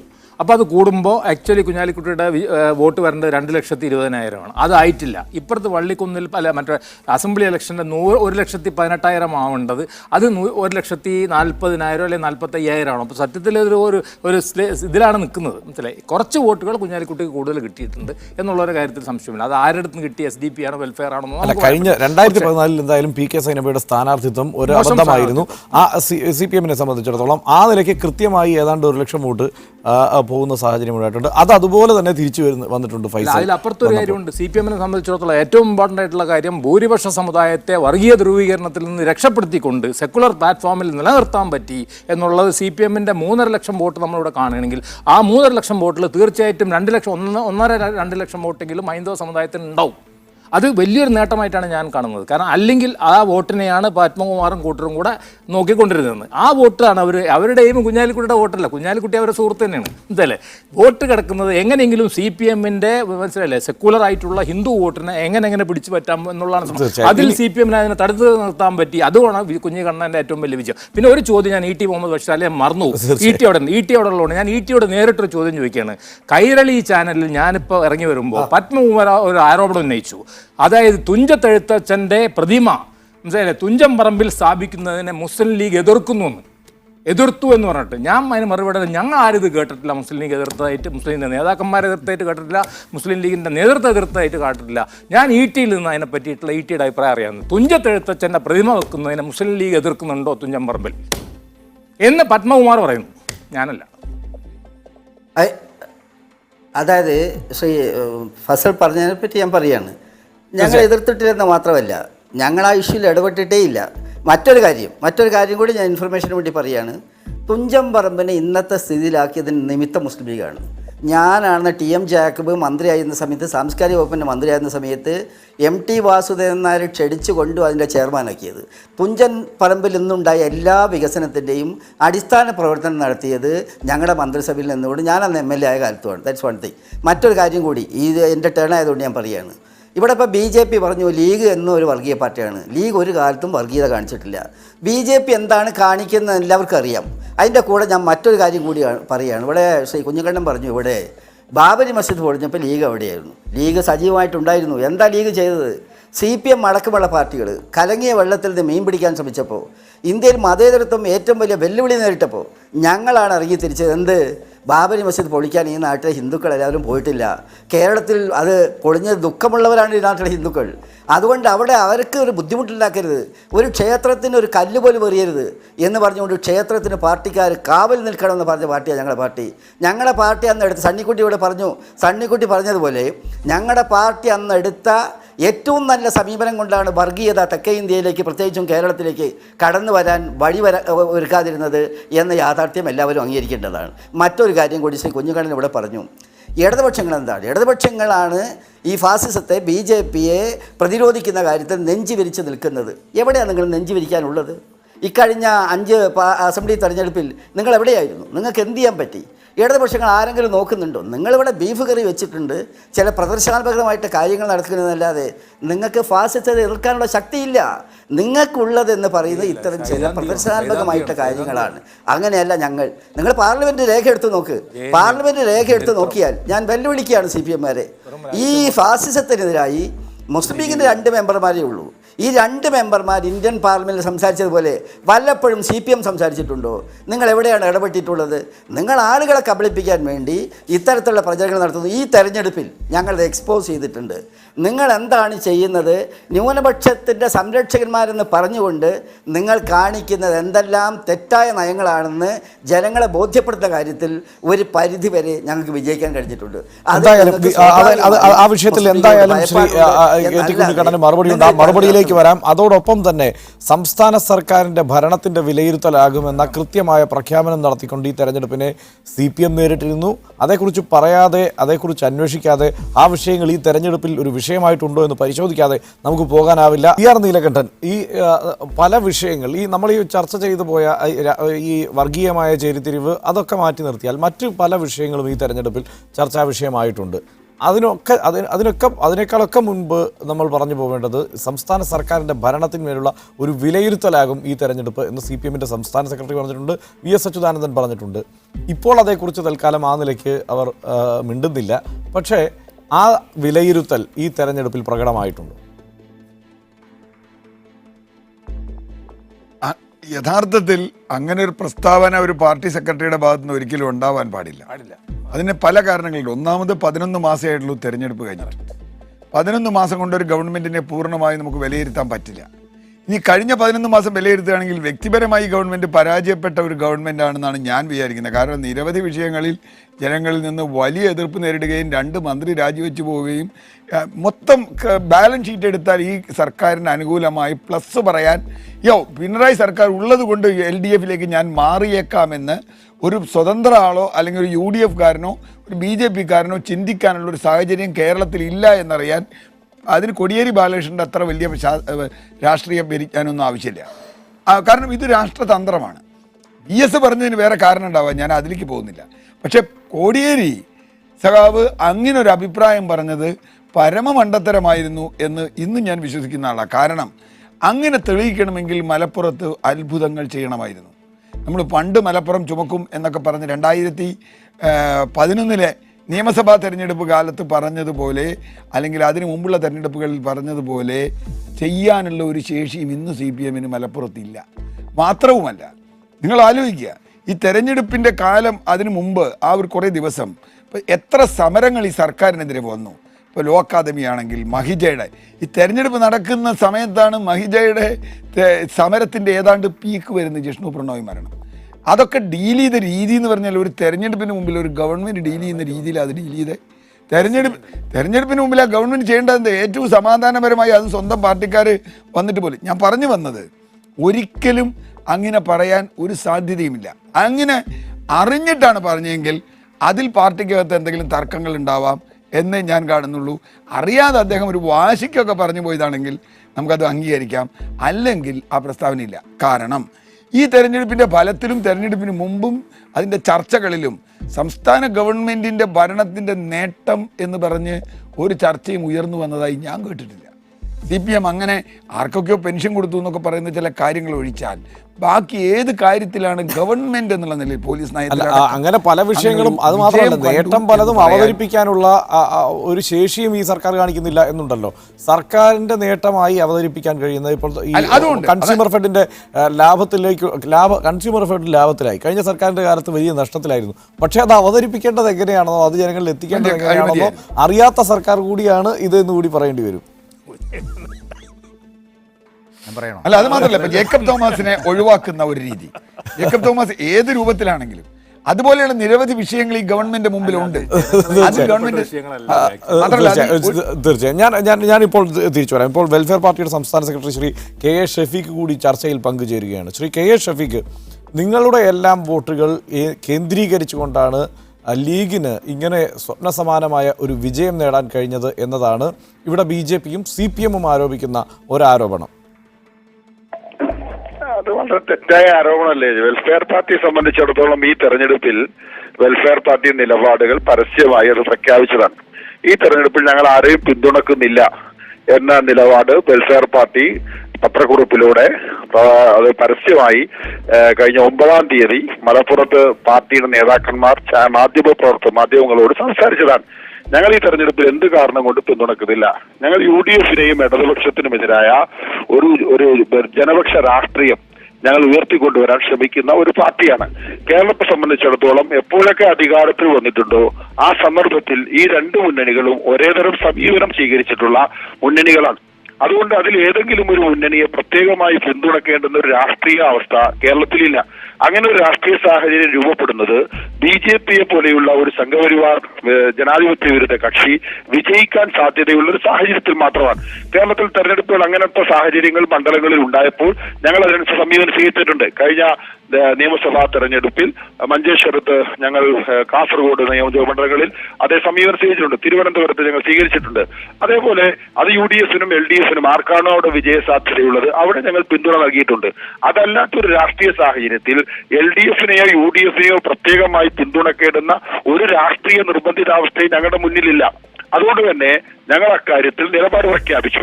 ഈ തെരഞ്ഞെടുപ്പിൽ ഞങ്ങൾ ആരെയും പിന്തുണക്കുന്നില്ല. കുഞ്ഞാലിക്കുട്ടിയുടെ വിജയത്തിലും ഞങ്ങൾക്ക് അവകാശമില്ല, ഞങ്ങൾക്ക് പങ്കില്ല. പക്ഷേ ആ വിജയത്തിന്റെ അവകാശവാദത്തിൽ വെൽഫെയർ പാർട്ടി ഇല്ല എന്നാണ് ശ്രീ KA ഷഫീഖ് പറയുന്നത്. പക്ഷേ താങ്കൾ ഇപ്പോൾ അവസാനിപ്പിക്കുമ്പോൾ ഒരൊറ്റ കാര്യം ചോദിക്കാനുള്ളത്, ഇവിടെ ഇതുവരെ ചർച്ചയായ വിഷയം എന്നത് BJPയുടെ വോട്ടുകളിൽ ഉണ്ടായ കുറവ് ആണ്. BJPയുടെ വോട്ടിലെ കുറവ് ഒരു പ്രധാന ചർച്ചാ വിഷയമാകുമ്പോൾ സംഘപരിവാറിൻ്റെ രാഷ്ട്രീയം ചർച്ച ചെയ്യപ്പെടേണ്ടതാണ് എന്ന സാഹചര്യം നിലനിൽക്കുമ്പോൾ ആ സംഘപരിവാറിനോടുള്ള എതിർപ്പ് പ്രകടിപ്പിക്കാൻ ഈ നിലപാടായിരുന്നോ വെൽഫെയർ പാർട്ടി സ്വീകരിക്കേണ്ടത് എന്ന ചോദ്യവും തീർച്ചയായും ഉയരും. ഞാനതിൽ വ്യക്തമാക്കി, BJPയുടെ രാഷ്ട്രീയത്തിനെതിരായി ഞങ്ങൾക്ക് ഉറച്ച നിലപാടുണ്ട്. ആ നിലപാട് ഞങ്ങൾ കേരളത്തിൽ ഇന്ത്യയിൽ ഞങ്ങളുടെ രാഷ്ട്രീയ പാർട്ടി ഇപ്പോൾ തന്നെ ദേശീയാടിസ്ഥാനത്തിൽ ഞങ്ങൾ ആ വിഷയത്തിൽ പാർട്ടി പ്രക്ഷോഭ പരിപാടികൾ മുന്നോട്ട് പോവുകയാണ്. പക്ഷെ അതിന് ഇടതുപക്ഷത്തെ UDFനെയോ സഹായിക്കേണ്ടുന്ന ഒരു സാഹചര്യം ഇപ്പോൾ ഈ തെരഞ്ഞെടുപ്പിൽ ഇല്ല എന്ന് തന്നെയാണ് ഞങ്ങളുടെ ഉറച്ച നിലപാട്. ഞങ്ങൾ അക്കാര്യത്തിൽ ഒരു കാര്യം പറഞ്ഞിരുന്നു. മലപ്പുറം മുൻ നിയോജക മണ്ഡലത്തിൽ സംഘപരിവാർ ഈ തെരഞ്ഞെടുപ്പിൽ ഒരു പ്രധാന ഘടകമല്ല. അവർ പ്രത്യേകമായി എന്തെങ്കിലും ഒരു വർധനവ് ഈ തെരഞ്ഞെടുപ്പിൽ ഉണ്ടാകാൻ പോകുന്ന സാഹചര്യം ഇല്ല എന്നായിരുന്നു ഞങ്ങളുടെ രാഷ്ട്രീയ നിരീക്ഷണം. ആ നിരീക്ഷണം തീർത്തും ശരിയാണ്. മലപ്പുറത്തെ ജനങ്ങൾ ആ കാര്യത്തിൽ ഉറച്ച നിലപാട് സ്വീകരിച്ചിട്ടുണ്ട്. സംഘപരിവാറിന്റെ ഏതുതരം പ്രചരണങ്ങളും ഇന്ത്യയിൽ ഫലപ്രദമായി പ്രയോജനപ്പെടുന്ന ഒരു സാഹചര്യം മലപ്പുറം മണ്ഡലത്തിൽ ഇല്ല എന്നായിരുന്നു ഞങ്ങളുടെ നിലപാട്. അതുകൊണ്ടാണ് അത്തരമൊരു സാഹചര്യം ഉള്ളതുകൊണ്ട് തന്നെ ആ സാഹചര്യം മുന്നിൽ വെച്ച് UDFനെയോ LDFനെയോ പിന്തുണക്കേണ്ട നിർബന്ധിതാവസ്ഥ ഞങ്ങളുടെ മുന്നിലില്ല. അതായിരുന്നു ഞങ്ങളുടെ തീരുമാനം. ആ തീരുമാനം ഞങ്ങൾ പ്രഖ്യാപിച്ചു. വോട്ടിംഗ് പാറ്റേൺ പരിശോധിച്ച് നോക്കൂ. 2016 നിയമസഭാ തെരഞ്ഞെടുപ്പിനേക്കാൾ 40,000-ഓളം വോട്ടുകൾ കുറവാണ് പോൾ ചെയ്തിട്ടുള്ളത്. അപ്പോൾ ഏത് അടിസ്ഥാനത്തിലാണ് കോടിയേരി ബാലകൃഷ്ണൻ ഇപ്പോൾ കോടിയേരിയുടെയും പിണറായി വിജയന്റെയും നാവിൽ നിന്ന് വെൽഫെയർ പാർട്ടിയെ ഒരു സന്ദർഭത്തിൽ പറയുന്നത് ഇത്തരം പാർട്ടികളൊന്നും പ്രസക്തമല്ല, ഇവർക്കാർക്കൊന്നും ചെയ്യാൻ കഴിയില്ല, ഇവർക്കൊന്നും പിന്തുണയില്ല എന്ന് പറയുകയും തെരഞ്ഞെടുപ്പിൽ ജനവിധി വന്നപ്പോൾ ഇത്തരം ആളുകൾ വരെ അതിശക്തന്മാരാണ്, ഇവർ അധികായകന്മാരാണ്, അവർ വ്യക്തമാണ്. ഞാൻ തിരിച്ചു വരാം. ശ്രീ KT കുഞ്ഞിക്കണ്ണൻ, ഈ പറഞ്ഞ ET മുഹമ്മദ് ബഷീറിൻ്റെ ആരോപണങ്ങൾ അടക്കം പല കാര്യങ്ങൾക്കും താങ്കൾക്ക് മറുപടി പറയാനുണ്ടാവും. അതിനൊപ്പം പറയേണ്ടത് എന്തുകൊണ്ട് കോടിയേരി ബാലകൃഷ്ണൻ ഇത് സർക്കാരിൻ്റെ വിലയിരുത്തലായി എന്ന നിലപാട് സ്വീകരിച്ചു എന്നതുകൂടിയാണ്. കാരണം തകർന്നു നിൽക്കുന്ന ഈ അവസരത്തിൽ അതിന് മറുപടി പറഞ്ഞേ പറ്റൂ. ഞാൻ ആദ്യം ET പറഞ്ഞ കാര്യങ്ങളിലേക്ക് പോവാം. ETയെ പോലെ വളരെ മുതിർന്ന വളരെയേറെ അനുഭവങ്ങളുള്ളൊരു രാഷ്ട്രീയ നേതാവ് വർഗീയ ഫാസത്തെ എതിർക്കുന്നതിൽ ഇടതുപക്ഷത്തിൻ്റെ CPMൻ്റെ റോളിനെ ഇത്ര ലഘൂകരിച്ച് കാണരുത്. വർഗീയ ഫാസിസം എന്ന് ET ഉൾപ്പെടെയുള്ള ആളുകൾ ഇന്ന് ഉപയോഗിക്കുന്ന ഒരു ഗണസങ്കല്പനമുണ്ടല്ലോ, BJP പൊളിറ്റിക്സിനെ സംബന്ധിച്ചൊരു ഗണസങ്കല്പനം, അത് ഇന്ത്യൻ പൊളിറ്റിക്സിലേക്ക് കൊണ്ടുവരുന്നത് ഇടതുപക്ഷമാണ്. ETക്ക് അതറിയാത്ത ആളല്ല ET.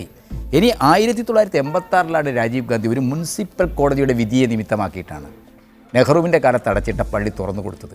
രാജീവ് ഗാന്ധി അന്ന് ND തിവാരിയാണ്, കുപ്രസിദ്ധനായ ND തിവാരിയാണ് UPയിലെ മുഖ്യമന്ത്രി. ഇന്ത്യയുടെ പാർലമെൻറ്റിൽ 86 ഈ വിഷയം ഉന്നയിച്ചത് ആരാണ്?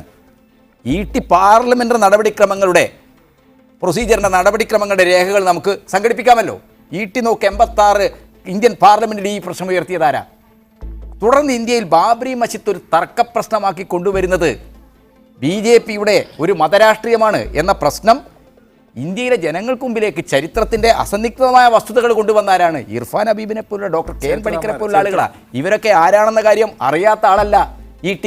മലപ്പുറം തെരഞ്ഞെടുപ്പിൽ ഇതൊന്നും ഈ കാര്യങ്ങളെക്കുറിച്ചൊക്കെ അദ്ദേഹം അജ്ഞത സൃഷ്ടിക്കേണ്ട ആവശ്യമില്ല. എന്ന് മാത്രമല്ല 92 ഡിസംബർ 6 ബാബറി മസ്ജിദ് തകർക്കുമ്പോൾ അത് തകർക്കാൻ പാടില്ല എന്ന എല്ലാ നിവേദക സംഘങ്ങളോടും അവിടെ കർഷകരെ കടത്തിവിടാൻ പാടില്ല എന്നുള്ളത് ദേശീയ ഉദ്ഘാടന സമിതിയിൽ അന്നത്തെ പാർട്ടി സെക്രട്ടറി നടത്തിയിട്ടുള്ള പ്രസംഗം, ഈ കാര്യങ്ങളെക്കുറിച്ചൊന്നും അറിയാത്ത ആളല്ല ET മുഹമ്മദ് ബഷീർ. 92 ഡിസംബർ 6 ഇതിനെല്ലാം തള്ളിക്കളഞ്ഞുകൊണ്ട് നരസിംഹറാവുവിൻ്റെ മൗനസമ്മതത്തോടു കൂടി പള്ളി പൊളിച്ചു. അങ്ങനെ പള്ളി പൊളിച്ചപ്പോൾ ഈ രാജ്യം നിശബ്ദമായി നിന്നൊരു ഘട്ടത്തിൽ ഇന്ത്യയിലെ ഇടതുപക്ഷ പാർട്ടികളാണ് റാവുവിൻ്റെ വീട്ടിലേക്ക് മാർച്ച് ചെയ്ത് പ്രകാശ് കാരാട്ടാണ് നേതൃത്വം. ഞങ്ങൾ ഈ തെരഞ്ഞെടുപ്പ് മുന്നണിക്കാരും CPML പാർട്ടികളും, ഞാനന്ന് CPML പാർട്ടിയുടെ ഭാഗമായി നിൽക്കുകയാണ്. CPML പാർട്ടികൾ ഉൾപ്പെടെയുള്ള ആളുകളെ സംഘടിപ്പിച്ച് പ്രകാശ് കാരാട്ടാണ് റാവുവിൻ്റെ വീട്ടിലേക്ക് മാർച്ച് ചെയ്ത് BBC ഉൾപ്പെടെയുള്ള ലോകമാധ്യമങ്ങൾ അത് ശ്രദ്ധയോട്.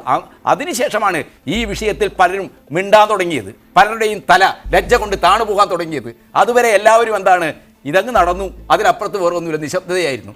ഞാൻ പറഞ്ഞു വരുന്ന വിഷയം ഇടതുപക്ഷത്തിന് വലിയ റോളുണ്ട്. ET മനസ്സിലാക്കണം. കർണാടകയിൽ പിണറായി വിജയൻ പോയി മംഗലാപുരത്ത് എല്ലാ വെല്ലുവിളികളും നേരിട്ടുകൊണ്ട്. കർണാടകയിലെ കോൺഗ്രസിൻ്റെ ആഭ്യന്തരമന്ത്രിയാണ് പറഞ്ഞത് പിണറായി വിജയന് നന്ദി പറഞ്ഞത്. തെലുങ്കാനയിൽ അദ്ദേഹം പോയി. പിണറായി വിജയൻ ഒരു പ്രതീകമാണ്. വർഗീയ ഫാസ് എതിർക്കുന്ന CPM പോലുള്ളൊരു പാർട്ടിയുടെ പോളിറ്റ് ബ്യൂറോ അംഗം എന്ന നിലക്ക്, കേരളത്തിലെ മുഖ്യമന്ത്രി എന്ന നിലക്കല്ല, പോളിറ്റ് ബ്യൂറോ അംഗം എന്ന നിലക്ക് അദ്ദേഹം ഒരു പ്രതീകമാണ്. അപ്പോൾ ഇടതുപക്ഷത്തിന്റെ വർഗീയ ഫാസത്തിന് BJPക്കെതിരായിട്ടുള്ള സമരത്തിൽ ഒരു റോളുമില്ല. നിങ്ങൾ എവിടെയെന്നൊക്കെ ചോദിക്കുന്നത് ചരിത്രത്തെ വസ്തുതകളെ എന്താണ് നിങ്ങൾ അന്വേഷിക്കാൻ ശ്രമിക്കുകയാണ്. അതോടൊപ്പം തന്നെ ഇതിലൊരു ഇമ്പോർട്ടന്റ് പോയിന്റ് പറയാനുള്ളത്, എല്ലാം രാഷ്ട്രീയം വോട്ടായിട്ട് കാണരുത്. ഇത് ചില സൈദ്ധാന്തികമായിട്ടുള്ള വിഷയങ്ങളാണ്. ആ സൈദ്ധാന്തികമായിട്ട് വിഷയത്തെ പ്രത്യേകിച്ച് മീഡിയയിലും ചരിത്രത്തിലും അല്ലേ, അല്ലെങ്കിൽ ബുദ്ധിജീവികളുടെ ഇടയിലും മറ്റുള്ള രാഷ്ട്രങ്ങളുടെ ഇടയിലും പരത്തുന്നതിൽ വോട്ടല്ല. അവിടെ താങ്കൾ പറഞ്ഞ കുഞ്ഞിക്കണ്ണം പറഞ്ഞതിനോട് ഞാൻ പൂർണ്ണമായിട്ട് യോജിക്കുകയാണ്. അവിടെ സൈദ്ധാന്തികമായിട്ട് CPM ഇടപെടുന്നതിൻ്റെ ഫലമായിട്ട് പല കാര്യങ്ങളിലും ഹിന്ദു കമ്മ്യൂണിറ്റിയുടെ ഇടയിൽ വരെ ഒരു തോട്ട് പ്രോസസ്സ് ഭാരതീയ ജനതാ പാർട്ടിക്ക് എതിരായിട്ട് ചിലപ്പോൾ കോൺഗ്രസിനെക്കാട്ടും ശക്തമായിട്ട് ഉണ്ടാക്കാനായിട്ട് CPM. വളരെ പെട്ടെന്ന് ഈ കോടിയേരിയുടെ നിലപാടിനെ കുറിച്ച് പറഞ്ഞു. ഒരു തെരഞ്ഞെടുപ്പിൽ, അതാണ് ഞാൻ തുടക്കത്തിൽ പറഞ്ഞത്, തെരഞ്ഞെടുപ്പിൻ്റെ റിസൾട്ടിനെ നമ്മൾ ഒറ്റ കാരണത്തിൽ മാത്രം ഒതുക്കാൻ പറ്റില്ല. അത് പല ഘടകങ്ങൾ ചേർന്നുകൊണ്ടുള്ളതാണ്. ഒരു തെരഞ്ഞെടുപ്പ് സ്വാഭാവികമായിട്ടെന്നാണ് കേരളത്തിലെ ഇടതുപക്ഷ ജനാധിപത്യ മുന്നണി നടത്തിക്കൊണ്ടിരിക്കുന്ന സാമൂഹ്യക്ഷേമ പദ്ധതികൾ, സമഗ്ര വികസനത്തിന് വേണ്ടി അത് മുന്നോട്ട് വെച്ചിരിക്കുന്ന നയങ്ങൾ, മൂലധന നിക്ഷേപവുമായി ബന്ധപ്പെട്ട് കിഫ്ബി ഉൾപ്പെടെയുള്ള കാര്യങ്ങൾ, ബജറ്റ് നിർദ്ദേശങ്ങൾ, ഈ കാര്യങ്ങളെല്ലാം തന്നെ എന്താണ് ജനങ്ങളുടെ ഇടയിൽ ചർച്ച ചെയ്യണം. അതാണ് കോടിയേരി ഉദ്ദേശിച്ചതെന്നാണ് ഞാൻ മനസ്സിലാക്കിയത്. അല്ലാതെ ഗവൺമെൻറ് ഒരു ശ്രീ ടി മുഹമ്മദ് ബഷീർ വളരെ പെട്ടെന്ന് എങ്ങനെയാണ് ശ്രീ KT കുഞ്ഞിക്കണ്ണൻ അവതരിപ്പിച്ച വിഷയങ്ങൾക്കുള്ള മറുപടി, ഒപ്പം സർക്കാരിൻ്റെ ഭരണത്തിൻ്റെ വിലയിരുത്തലാകുമെന്നുള്ള പിണറായി വിജയൻ്റെ, ക്ഷമിക്കണം, ഈ കോടിയേരി ബാലകൃഷ്ണന്റെ നിലപാടിനേറ്റ തിരിച്ചടിയെക്കുറിച്ച്? പക്ഷേ ഈ കുഞ്ഞിക്കണ്ണൻ പറഞ്ഞിട്ടുള്ള സംഗതി ഞാനിവിടെ പറഞ്ഞിട്ടുള്ളത്, കോൺഗ്രസ് അന്ന് നരസിംഹറാവുവിൻ്റെ നേതൃത്വത്തിലുള്ള ഭരണകൂടം ബാബരി മസ്ജിദ് ഇഷ്യൂവിലെടുത്ത സമീപനം ശരിയായിരുന്നു ഞാൻ പറഞ്ഞിട്ടേ ഇല്ല. അതിൽ മാത്രമല്ല, അന്നത്തെ ഗവൺമെൻറ്റിന് അക്കാര്യത്തിൽ ഫലപ്രദമായി തടയാൻ കഴിയാത്തതിൻ്റെ പാപഭാരം കോൺഗ്രസ് പിന്നീടും ഏറ്റെടുക്കേണ്ടി വന്നിട്ടുണ്ടെന്ന വസ്തുതയ്ക്കും ആ വസ്തുത അംഗീകരിക്കുന്ന ആളാണ് ഞാൻ. കോൺഗ്രസ് ന്യൂനപക്ഷ മനസ്സുകളിൽ നിന്ന് അകന്നു പോകുന്നതിന് ബാബരി മസ്ജിദിൻ്റെ കാര്യത്തിൽ അന്ന് നരസിംഹറാവു ഗവൺമെൻറ് എടുത്തിട്ടുള്ള സമീപനങ്ങൾ വഴിയൊരുക്കിയിട്ടുണ്ടെന്ന വസ്തുതയും ഞാൻ പറഞ്ഞാലും ഇല്ലെങ്കിലും നിഷേധിക്കാൻ ആർക്കും കഴിയില്ല. അതൊരു യാഥാർത്ഥ്യമാണ്. എൻ്റെ പോയിൻ്റ് അതായിരുന്നില്ല. എൻ്റെ പോയിൻ്റ്, ഇന്ത്യയിൽ ഇപ്പോൾ 2 പ്രശ്നങ്ങളാണ്. ഇന്ത്യയിൽ മന്ദിർ, പിന്നെ ഈ മസ്ജിദ് പ്രശ്നം, സംവരണത്തിൻ്റെ പ്രശ്നവും ഇതിൻ്റെ പ്രശ്നം, ഈ 2 പ്രശ്നത്തെ ആണ് ഇന്ത്യയിൽ വർഗീയത വളർത്തിയത്. ആ സമയത്ത് ഞങ്ങൾ രംഗത്ത് വന്നിട്ട് ആ സന്ദർഭത്തിൽ ഇന്ത്യയിൽ ഈ പ്രവണത വളരാതിരിക്കാൻ വേണ്ടി ഒരു പാർട്ടി എന്നുള്ള നിലയിൽ ഞങ്ങൾക്ക് ചെയ്യാൻ കഴിയുന്ന പരമാവധി കാര്യം ഞാൻ ചെയ്തിട്ടുണ്ടെന്ന് ലീഗ് എവിടെയായിരുന്നു എന്ന അദ്ദേഹത്തിൻ്റെ ചോദ്യത്തിന് ഞാൻ മറുപടി പറയായിരുന്നു. വ്യക്തമാണ്. എന്തായാലും ഒരു സംഘപരിവാറിന്റെ മുന്നേറ്റത്തിന് തിരിച്ചടി ഉണ്ടായിരിക്കുന്നു എന്നതാണ് ഈ തെരഞ്ഞെടുപ്പ് മുന്നോട്ട് വയ്ക്കുന്ന ഏറ്റവും പ്രധാനപ്പെട്ട കാര്യം. മറ്റു കാര്യങ്ങളൊക്കെ മലപ്പുറത്തിന്റെ സാഹചര്യത്തിൽ ഈ നിലയ്ക്ക് വിലയിരുത്തലുകൾക്ക് വിധേയമാവേണ്ടതല്ല. അതൊരു സ്വാഭാവികമായ തെരഞ്ഞെടുപ്പ് വിജയം തന്നെയായിരുന്നു എന്ന് തന്നെ വേണം വിലയിരുത്താൻ. നമുക്ക് സമയപരിമിതിയുണ്ട്, അവസാനിപ്പിക്കേണ്ടിയിരിക്കുന്നു. വളരെ നന്ദി Shri E.T. Muhammad Basheer, Shri KT Kunhikannan, advocate JR Padmakumar, Shri CR Neelakandan, Shri Sunnykutty Abraham, doctor Fazal Gafoor, Shri KA Shafeeq ഈ ചർച്ചയിൽ പങ്കെടുത്തതിന് സ്പെഷ്യൽ എഡിഷൻ അവസാനിപ്പിക്കുകയാണ്. ഇനി പോളിമിക്സുമായി ഇടവേളയ്ക്ക് ശേഷം പോളിമിക്സുമായി PT നാസർ.